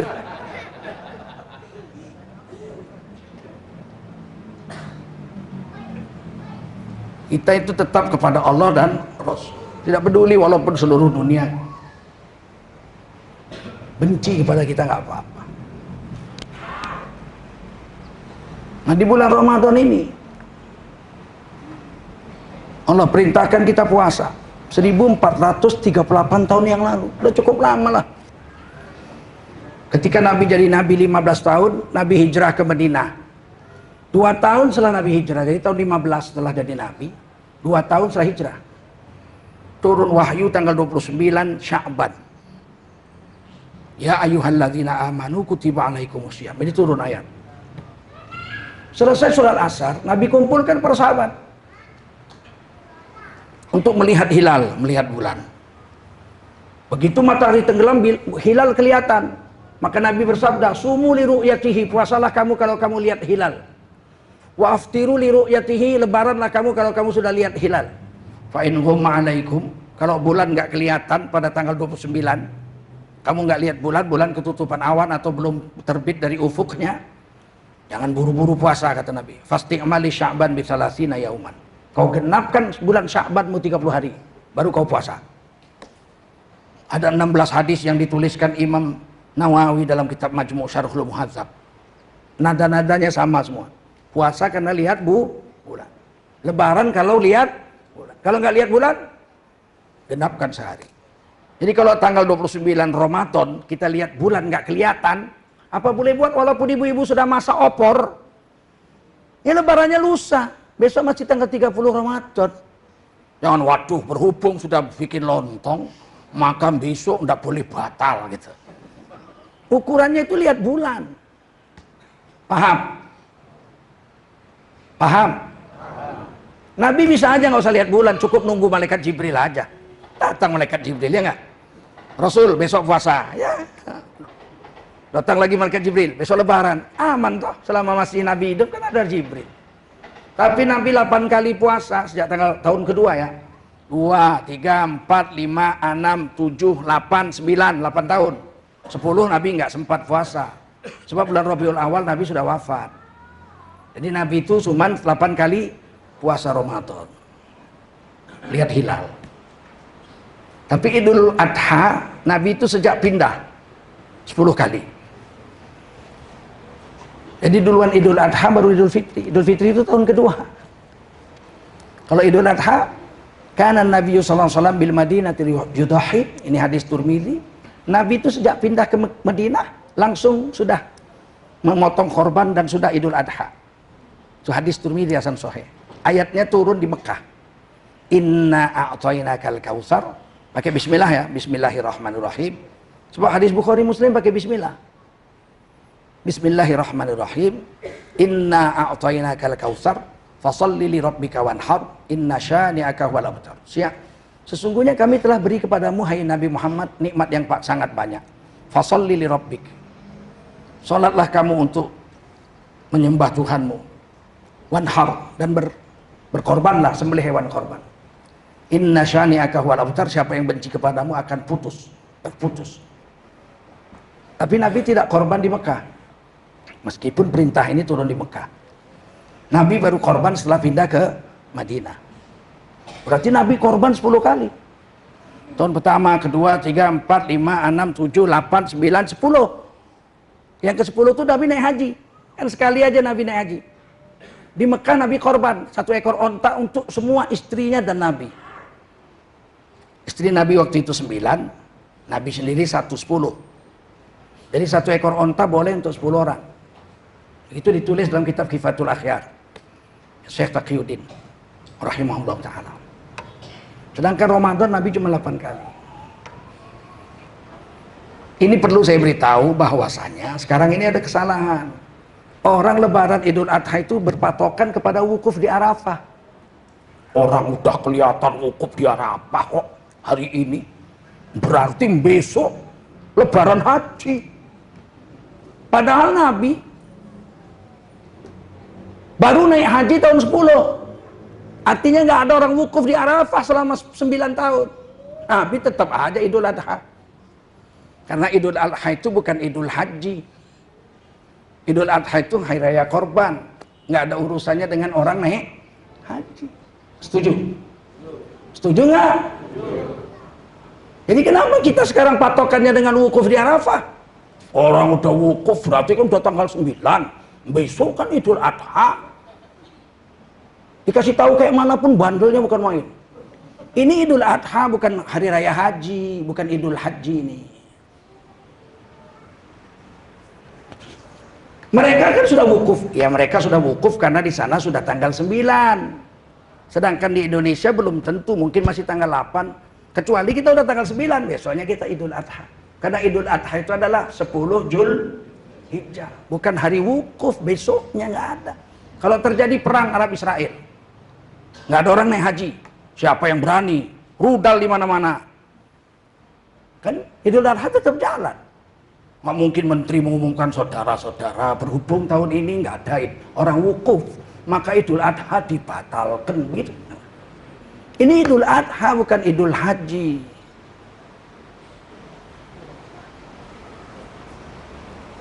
Sedangkan haji itu pun lihat bulan. Lihat ayat Qur'annya. Yas'alunaka 'anil ahillah. Mereka bertanya tentang bulan sabit. Maafkan saya kalau puasa saya beginilah.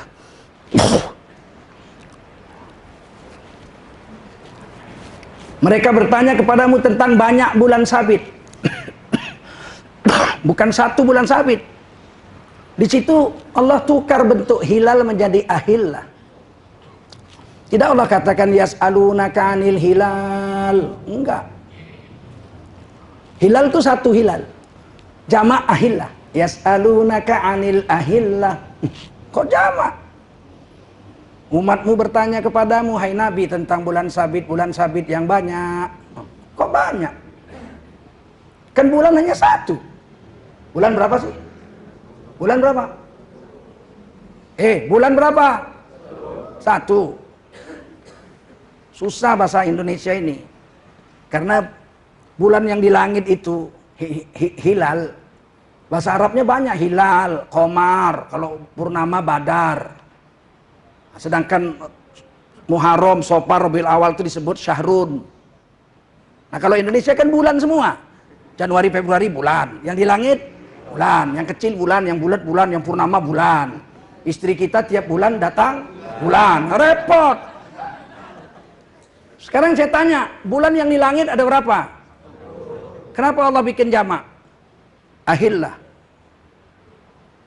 Kata Imam Qurtubi, kenapa Allah buat bulan sabit itu banyak? Walaupun sebenarnya bulan itu hanya satu. Karena bulan sabit itu muncul setiap bulan. Muharram keluar, Safar keluar lagi, Rabiul Awal keluar lagi, ya kan? 12 kali keluar dalam satu tahun, maka disebutlah ahillah, banyak bulan sabit. Qul, jawab. Hiya mawaqitu linnas. Bulan sabit itu kembali ke hiya, bentuknya tunggal lagi.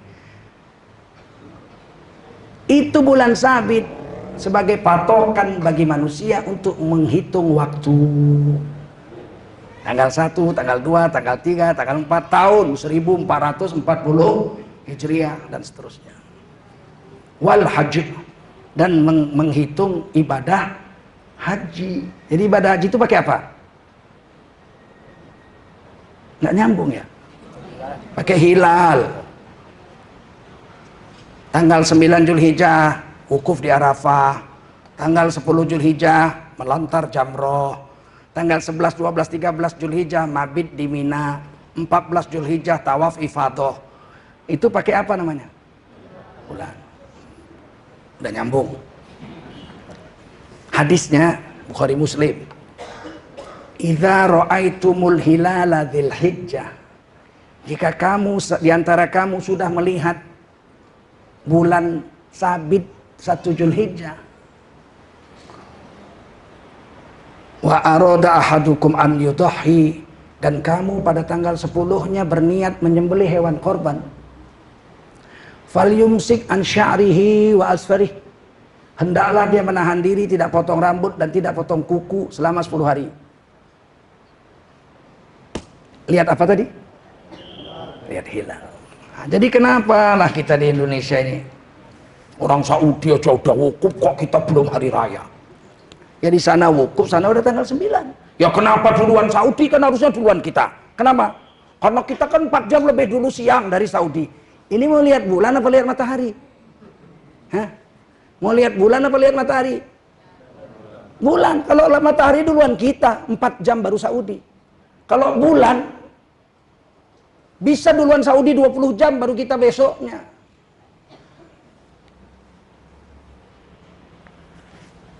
Mau saya jelaskan nggak? Perlu nggak saya jelaskan ini? Kalau nggak saya cerita Ramadan ini. Perlu. Bulan itu jalannya 1 hari 12 derajat naiknya. Dari mana itu? Dari bulatnya bumi. Bumi bulat apa segi 4? Bulat. Kalau bulat tuh pasti 360 derajat. Setuju? Jangan ditanya lagi dari mana jalannya. Udah pasti kalau bulat 360 derajat. Kalau separuh 180. Kalau seperempat 90. derajat. Bumi itu 360 derajat karena bulat, dikelilingi oleh bulan. Satu kali puter namanya satu kali puter namanya satu bulan. 30 hari. Kalau nggak 29, 30. Udah ya supaya gampang lah. Ini kan hitung-hitungan kasar. Berarti kalau 30 hari bumi diputeri oleh bulan sekali puter, berarti perjalanan bulan sehari 360 bagi 30 sama dengan 12. Udah paham? Sehari semalam bulan naiknya 12 derajat. Satu hari satu malam berapa jam? 24. Berarti 12 derajat dibagi 24 sama dengan setengah derajat. Setengah derajat itu 1 jam. Jadi setiap 1 jam bulan naiknya setengah derajat. 1 jam naiknya setengah derajat.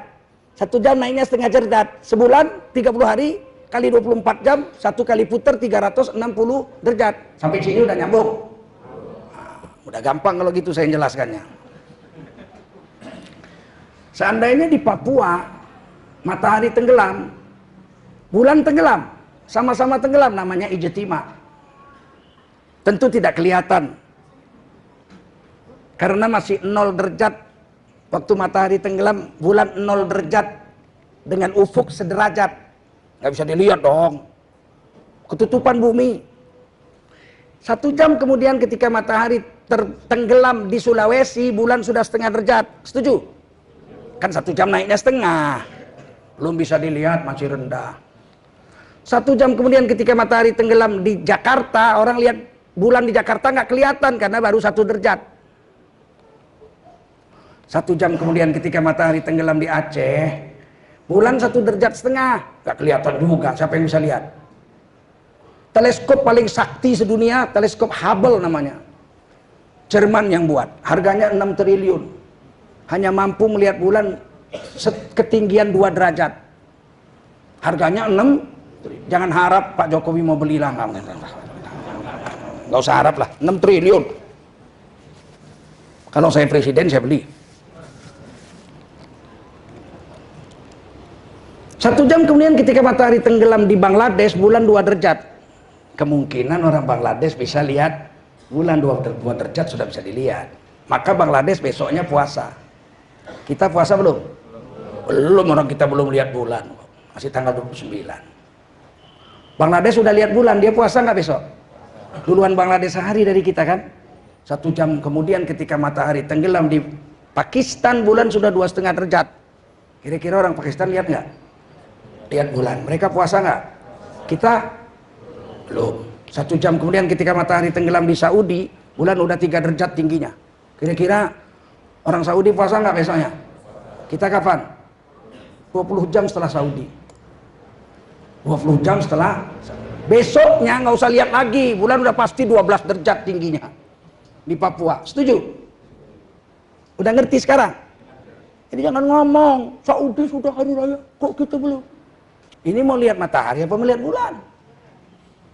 Tahun ini kok sama kita Saudi? Iyalah, karena ketika matahari tenggelam di Indonesia, bulan sudah 2,5 derajat. 9 titik kita lihat. Maka kita puasa tanggal 6. Ketika di tempat kita bulan sudah 2,5 derajat, 4 jam kemudian di Saudi bulan sudah 4,5 derajat. Mereka lihat bulan nggak? Mereka puasa nggak?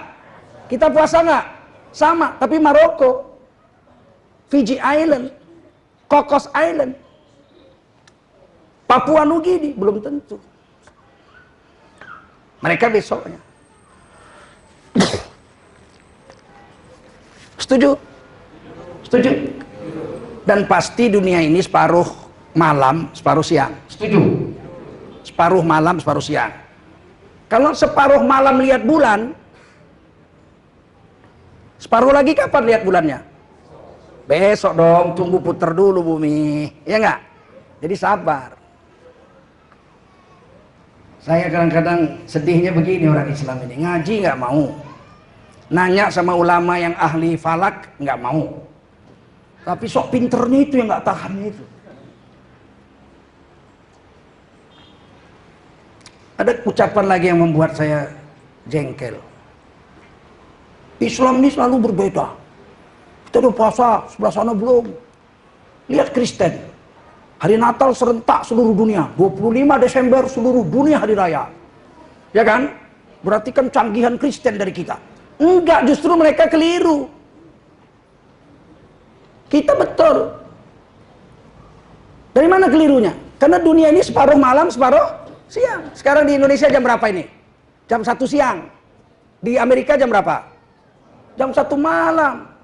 Coba kalau kita hari raya 25 Desember, Natal, terus kita ambil telepon. Kita telepon kawan kita di California. Hello, my brother. Ya, happy Merry Christmas. Dia bilang, not yet my brother, tomorrow. Tomorrow besok. Udah paham? Sekarang canggihan kita apa mereka? Dan pikir orang Islam ini bodoh. Berjenggot-jenggot gini pinter tau. Asal mau ngaji aja kita, insya Allah kita paham agama ini, paham. Mulai besok, biasakanlah Ramadan dengan Idul Adha ikut hilal. Lihat bulan. Aman kita, aman. Aman karena berdasarkan Quran dan hadis. Nah, begitu Nabi lihat bulan, Nabi suruh puasa besoknya. Puasalah Nabi dan para sahabat 1438 tahun yang lalu.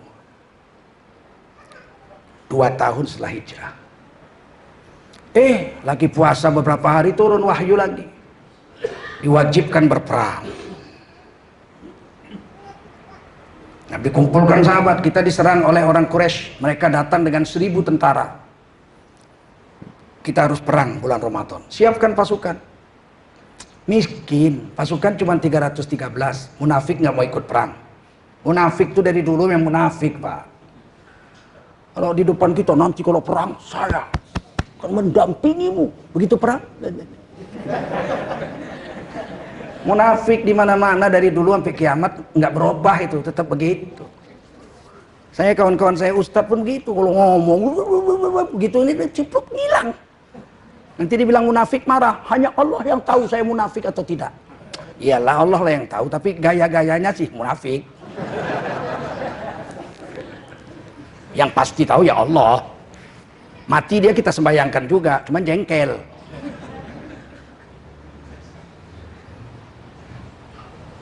Buya Hamka itu di penjara rezim Bung Karno hampir 2 tahun. Menurut Buya Bakhtiar itu hafiz Quran, seguru dengan Buya Hamka, tinggal sama bapak saya di Medan. Ketika saya lahir, Buya Bakhtiar yang mengazankan saya. Buya Bakhtiar itu kata bapak saya setiap malam kalau tidur, dalam kelambunya itu mimpinya baca Quran. 2 jam, 3 jam mimpi baca Quran. Dia hafiz Quran 30 juz. Jadi mimpinya pun baca Quran. Beliau dengar Buya Hamka di penjara, kemudian beliau berpamit kepada bapak saya untuk melihat Buya Hamka karena anak beliau kolonel tentara intelijen Bung Karno. Jadi bolehlah lihat Buya Hamka di penjara bawah tanah. Dari situlah bapak saya tahu Buya Hamka itu sempat minum kencing. Nggak dikasih minum kencing di penjara. Buya Hamka kan paman guru saya berarti, betul nggak? Buya Hamka lama juga tinggal di Medan. Sempat membuat koran namanya Pewarta Daily. Buya Hamka. Tapi adik sepururannya itu tinggal sama bapak saya, tidak ikut ke Jakarta waktu Buya Hamka pindah ke Jakarta. Satu hari datang orang ke rumah Buya Hamka bawa surat. Buya Hamka bilang silakan masuk. Saudara siapa? Saya adalah ajudan Bung Karno. Buya Hamka berkaca-kaca matanya. Dalam harunya Buya Hamka bertanya, apa kabar Bung Karno sekarang? Lama tidak bertemu. Kata ajudannya, baru saja menghembuskan nafas terakhir. Sedih sekali Buya Hamka. Bung Karno wafat. Tapi beliau ada kirim surat. Dikasih surat. Dibaca isinya kira-kira begini. Kepada yang terhormat Buya Hamka, kira-kira begitu. Jika saya meninggal dunia, saya berharap sudilah Tuan Buya Hamka menjadi imam sholat jenazah saya. Bayangkan itu cobaan berat. Mungkin kalau kita di penjara orang minum kencing, terus yang memenjara datang gitu, tolong sembayangi saya gitu ya. Bener. Tapi itulah ulama ya. Buya Hamka menjawab, saya akan sholatkan. Beberapa sahabat Buya Hamka menelepon yang sama-sama di penjara. Buya jangan sembayangkan, munafik itu. Dia orang munafik. Dia penjarakan kita para ulama. Kata Buya Hamka, aku serahkan sama Allah. Yang aku tahu dia sholat, dia mengucap syahadat. Biar aku sholat. Buya Hamka menyolatkan jenazah Bung Karno. Dari sini kita bisa tahu bahwa ada dua perkara. Pertama, orang yang beriman itu sangka baiklah sama orang. Tapi ketika dia mati, sudahlah, dia Islam, sholatkanlah. Usahakan ikhlas. Kalau nggak ikhlas, gimana? Perasaan kan nggak bisa dibuat-buat. Yang kedua, percayalah. Sejauh manapun seorang mukmin lari dari agamanya, entah karena politik, entah karena harta, entah karena istri, entah karena anak, entah karena jabatan, nun jauh di sudut hatinya, dia tetap akan mengakui kebenaran yang hakiki. Kurang apa kawan Bung Karno, ulama-ulama yang sama-sama satu kubu dengan Bung Karno di Nasakom, nasionalis, agama, dan komunis. Nasionalisnya PNI, partainya Bung Karno, agamanya partai NU, komunisnya partainya Aidit PKI. Membuat koalisi sejak dibubarkannya Konstituante tahun 59, tahun 60 terus koalisi Nasakom. Masumi nggak mau ikut Nasakom, dibubarkan oleh Bung Karno pada tahun 1960. Berapa banyak ulama kawan Bung Karno? Kenapa harus minta sholatkan orang yang pernah dipenjaranya? Karena hati tidak pernah dusta. Hati tidak pernah dusta. Maka saya katakan tadi, jangan kau dengar kata orang, dengar aja kata Allah Rasul. Sedunia pun benci kepadamu, nun jauh di sudut hatinya. Sesungguhnya mereka gentar dan segan dengan keistiqomahan kita pada agama Allah Subhanahu wa taala. Ada kawan saya, pejabat, dia suap itu ulama-ulama. Dia kalau ceritain ulama-ulama itu apa? Itu sianu. Saya yang ngasih makan. Dengan sombong dia bilang. Tapi kalau kita yang nggak pernah mau makan duit dia, segan dia. Kalau si Anu itu memang saya nggak suka, karena dia nggak mendukung saya. Tapi sebenarnya mereka itu hebat. Beberapa kali saya kirimkan duit, nggak mau dia. Mereka akui juga itu. Saya udah tua Pak, percayalah kalian, tak dusta saya. Udah jenggot saya udah putih. Untuk apalah saya berdusta dalam ceramah ini? Nggak ada gunanya.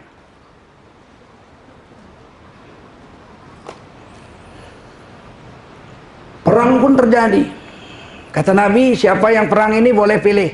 Karena ini perang wajib, puasa wajib, boleh tinggal satu. Perang kita lakukan, puasa boleh kita tinggalkan. Nanti setelah hari lain kita ganti puasa kita. Terjadilah perang, 313 lawan 1000. Dan kita menang. Selesai perang, kata Nabi, siapa yang tidak puasa silakan makan. Nggak ada yang makan. Kata Nabi, kenapa kalian nggak makan? Kami puasa ya Rasul. Kan boleh nggak puasa? Boleh, tapi kami milih puasa. Kami lebih senang ya Rasul mati dalam keadaan puasa daripada kami mati tidak puasa. Meskipun dibolehkan tidak puasa. Dari sini Allah dan Rasul mau beritahu sama kita bahwa orang puasa itu kuat. Akal kita bilang kalau puasa aku lemes. Allah bilang puasa itu kuat. 120 km jalan di padang pasir. Kuda hanya 2, untanya 70, yang naik 313. Ganti-gantian. Sampai di sana padang pasir terik. Pasir itu kalau disiram matahari, makin sore makin panas. Panas matahari di bulan Ramadan 57 derajat Celcius. Saya waktu tinggal di Mekah, pagi-pagi jam 9 saya ambil air, masukkan ke aluminium ceret. Aluminium saya punya namanya Lota. Itu saya beli di India. Saya kan jalan darat naik haji. Saya masukkan telur, masukkan air, jemur. Saya pergi sekolah. Habis asar saya pulang, telur masak. Ambil daging, potong iris-iris tipis-tipis, naik ke atas gedung hotel saya, naik paling atas. Saya jemur itu daging. Saya pergi masjid. Habis isya saya pulang, udah jadi dendeng. Nggak perlu lama-lama menjemur, buat dendeng cuma 1 hari jemur saja, selesai. Tapi sahabat perang semua, menang lagi. tetap puasa. 1438 tahun yang lalu Allah dan Rasulnya mengatakan puasa itu kuat. Rasul katanya sumu tasihhu, puasalah kamu sehat, bugar. Sekarang sudah 1440 tahun. Terbukti sekarang seluruh manusia mau kafir, mau beriman, mau munafik, semuanya mengakui bahwa kondisi manusia yang paling prima adalah ketika orang itu sedang berpuasa. Dokter mau kafir, mau Islam, kalau dia mau mengadakan operasi, Bapak besok operasi, ya, operasi jantung Pak. Tulang rusuk Bapak akan dipotong, jantung Bapak dibelah, urat kaki Bapak diambil, diganti urat-urat yang sudah sumbat dengan urat kaki yang masih bagus. Dan itu memerlukan 10 jam. Bapak akan dibius, 10 jam Bapak akan dibelah dadanya dan dijahit lagi, butuh waktu 10 sampai 12 jam. Iya Pak. Siap, baik. Apa yang saya harus buat ya dokter? Kata dokter apa? Mulai jam 10 malam Bapak puasa. Mulai jam 10 malam Bapak puasa. Tidak boleh makan, tidak boleh minum. Begitu pagi dioperasi, 10 jam nggak sadar sendiri. Itu kan membuktikan bahwa seluruh dokter sedunia mengakui kondisi manusia yang paling prima adalah ketika puasa. Seandainya lah perlu kekuatan dengan makan, pasti dokter nasihatnya lain. Bapak mau dioperasi besok Pak, ya, apa yang saya lakukan? Bapak malam ini makanlah sebanyak-banyaknya Pak, supaya Bapak kuat, kalau perlu 2 bakul gitu. Nggak ada Pak. Paham? Untuk jadi kuat itu justru kita harus puasa. Dan itu diakui oleh dokter-dokter seluruh dunia. Nah kalau kita puasa lemas kenapa? Nafsu kita yang lemas. Kalau badan kuat. Saya puasa itu tersiksa haus saja. Kalau lemas nggak makan enggak. Haus saja. Kalau yang lain nggak ada masalah.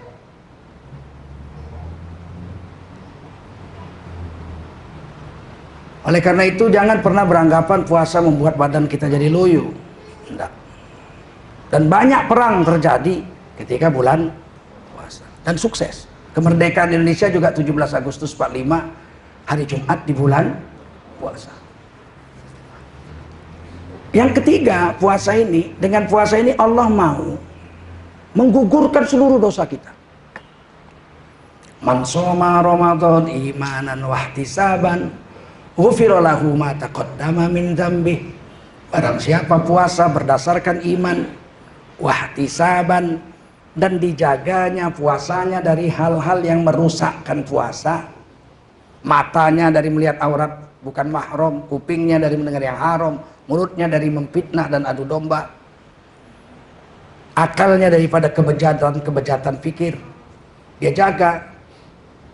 Ghufira lahu ma taqaddama min dzambih. 1 bulan dia puasa, seluruh dosanya dari ujung rambut sampai ujung kuku semuanya diampuni Allah seumur hidup yang lalu. Bukan tahun lalu, seumur hidup yang lalu. Kayaumin waladathu ummuhu. Sehingga ketika dia hari lebaran seperti bayi baru lahir dari rahim ibunya. Nggak ada Pak anugerah sebesar ini. Gratis lagi. Oh naik haji juga sama, ya naik haji itu seluruh dosa dari ujung rambut sampai ujung kuku diampuni seumur hidup. Tapi bayar. Hanya orang kaya yang bisa naik haji Pak. Betul. Kalau sholat diampuni hanya antara 2 sholat. Itu hadis Bukhari. Inna sholata illa sholati kafaroh lima bainahuma. Sholat yang satu sholat subuh menuju sholat zuhur, maka Allah membersihkan seluruh dosa antara 2 sholat itu. Nanti zuhur ke asar, begitu dia sholat asar, seluruh dosa antara zuhur asar dibersihkan. Jadi seperti mandi 5 kali pada sebatang sungai kata Nabi. Per sholat membersihkan dosa. Kalau Ramadan seumur hidup. Kalau haji seumur hidup, tapi haji bayar, Ramadan gratis. Kalaulah menghapuskan seluruh dosa hanya lewat haji, Kasihan dong orang miskin yang nggak bisa naik haji. Betul? Tapi ada jalan lain. Selain haji yang bayar seluruh dosa diampuni, dengan puasa seluruh dosa diampuni. Gratis. Sehingga orang miskin pun bisa mengambilnya. Alah Pak, orang miskin itu kan sepanjang tahun lapar juga. Puasa juga lapar. Beda. Kalau orang miskin sepanjang tahun lapar karena miskinnya, terus waktu bulan Ramadan dia lapar juga, tapi karena puasa. Beda perasaan. Waktu buka puasa itu dia bilang, ya Allah, tiap hari pun aku lapar. Tapi hari ini aku lapar karena Engkau ya Allah. Karena Engkau suruh aku puasa ya Allah. Hari ini aku lapar karena Engkau. Beda itu. 11 bulan lagi dia lapar karena miskin. Tapi bulan Ramadan dia lapar karena Allah. Lain itu. Saya kalau puasa memang itulah andalan saya. Kalau waktu asar saya kritis itu. Setengah jam, 40 menit saya kritis. Mau bangun aja nggak kuat.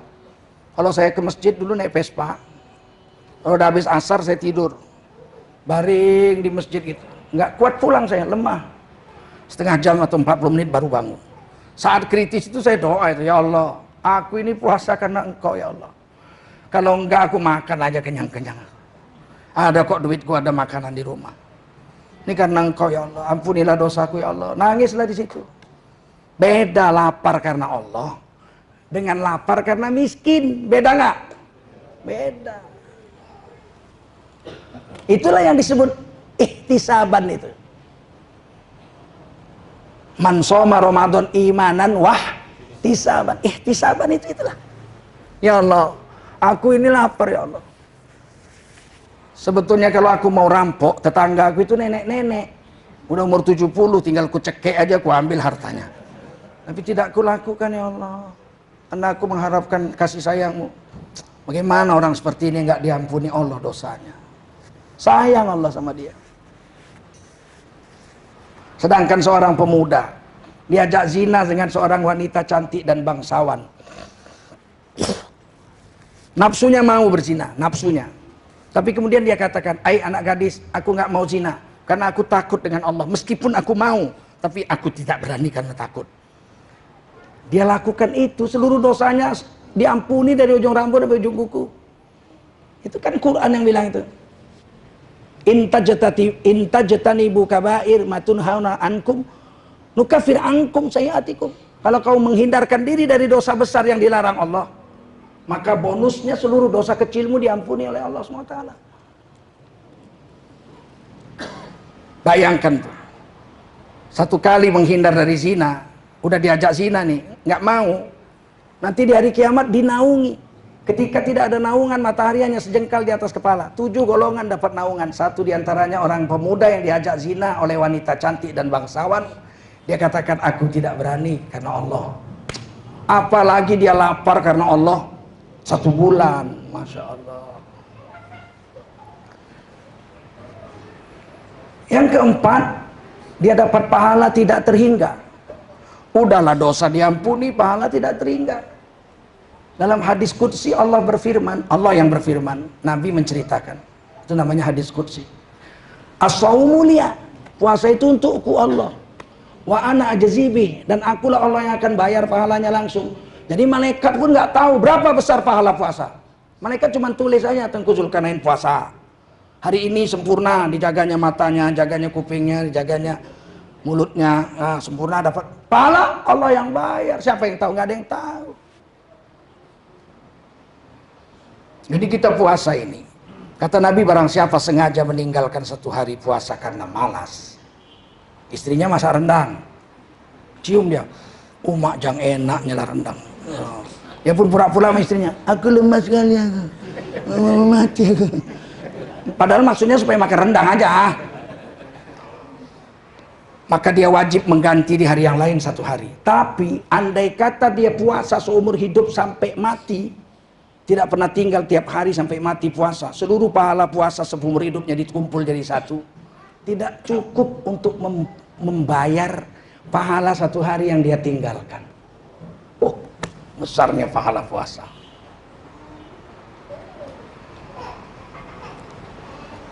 Terakhir, Puasa ini untuk menjadikan kita bertakwa. La'allakum tattaqun. Dari latihan puasa ini akan timbul sifat takwa buah puasa lain. Takwa buah sholat lain.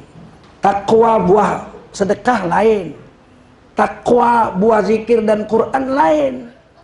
Takwa buah daripada perjuangan jihad lain.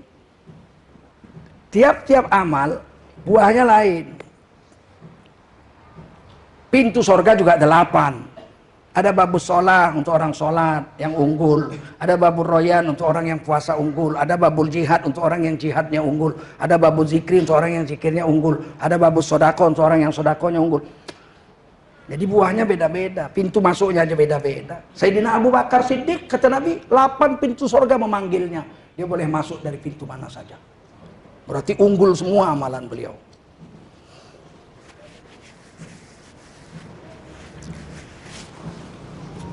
Ketika puasa, kita diharamkan makan, minum, dan istri.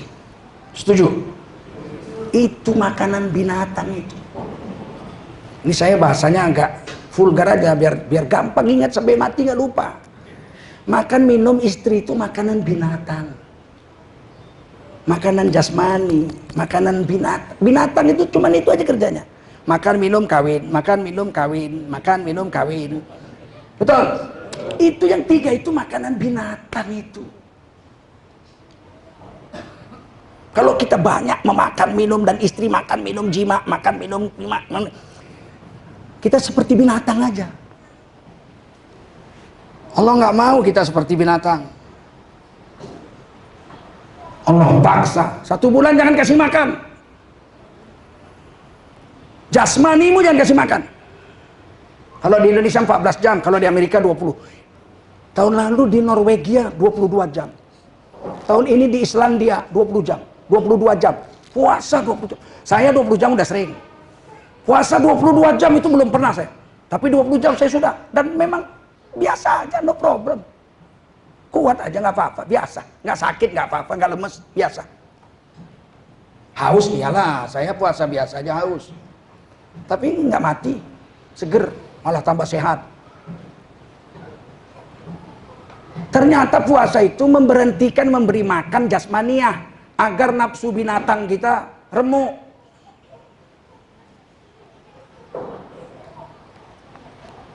Sehingga akhir bulan Ramadan, bulan Syawal, kita dalam posisi iman maksimal, nafsu minimal.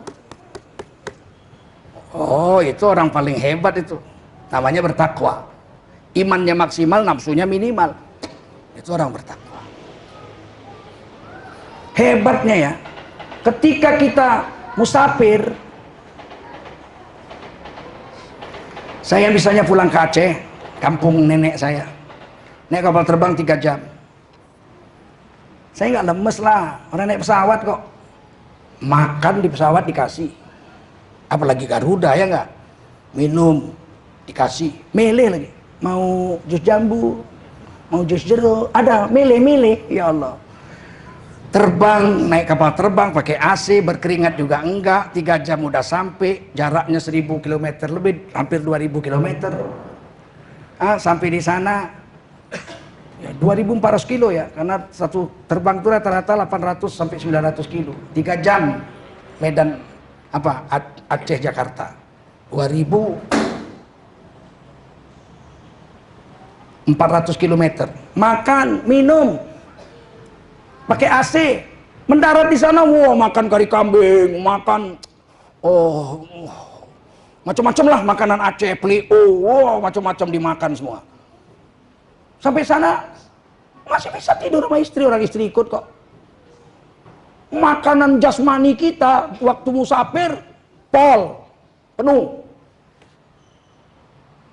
Amal ibadah kita dikurangi 50%. Hebat. Padahal nggak lemes. Musafir itu nggak lemes, makan minum penuh, tidur tenang. Tapi boleh sholat di qashar. Zuhurnya 2 rakaat. Habis zuhur qomat. Sholat asar 2 rakaat di waktu zuhur. Giliran waktu zuhur, waktu asar azan tidur dia. Kata kawannya, sholat, udah, saya udah di jamak, udah di qashar lagi, aman. Maghrib 3 rakaat, qomat 2 rakaat isya.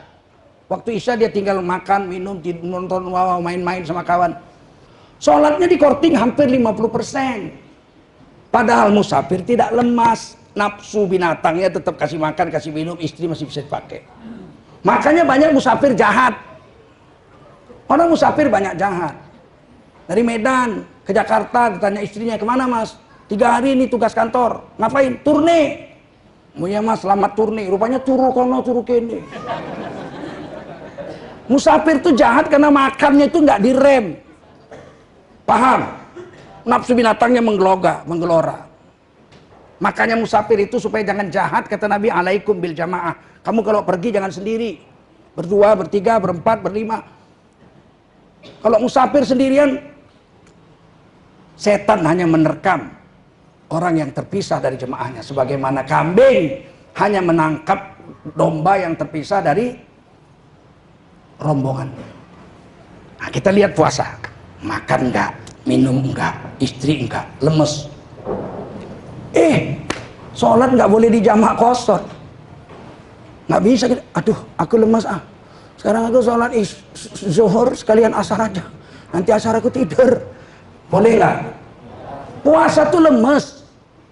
Makan minumnya nggak dikasih. Tapi amal ibadah nggak dikorting. Asar tetap 4 rakaat, zuhur tetap 4 rakaat, maghrib 3, isya 3, 4 rakaat. Ditambah tarawih 23 rakaat. Khatam Quran lagi, ya Allah. Zikir lagi, sedekah, segala macam. Ketika makanan jasmani dikekang, nafsu bejat kita turun, tapi amal ibadah malah ditambah, ada tarawih, ada zikir, ada baca Quran, ada sedekah, ada bayar zakat. Ya Allah, bagaimana hebatnya manusia seperti ini dalam 1 bulan. Imannya mentok, nafsunya kandas. Dia disebut Allah orang yang bertakwa. Mudah-mudahan lah bulan Ramadan ini menyebabkan kita jadi orang bertakwa. Oleh karena itu buka jangan rakus-rakus. Buka biasa aja lah. Korma 3. Belum kenyang 5. Belum kenyang 7. Kata Nabi makan itu dengan korma. Paling banyak 21. Makan korma itu sedikit-sedikitnya 1, paling banyak 21. Ditulis oleh Imam Ghazali dalam kitab Ihya Ulumuddin. Saya baru tahu kenapa Rasulullah sunnahkan buka pakai korma. Karena makan korma orang nggak bisa rakus. 3, 5 udah malas, 7 udah bosan, 9, 21 muntah pak. Coba tunjuk tangan, adakah orang yang pernah makan korma 21? Tapi kalau kolek, bubur, nasi, lengkong, nasi lagi, gado-gado, makan semua itu pak. Mas, 20 menit lagi sudah azan isya mas belum sholat maghrib. Oh iya, sambil ngambil wudhu sambil nyendok kolang-kaling. Masuk semua itu. Begitu sholat maghrib ruku kolang-kaling jatuh 2. Saya baru setua ini satu-satulah hadis Nabi itu bisa diberikan kepahaman oleh Allah. Kenapa Rasul katakan bukalah dengan rutop korma mengkal? Karena korma mengkal nggak mungkin kita makan 21 butir, nggak mungkin. Kalau nggak ada korma mengkal, korma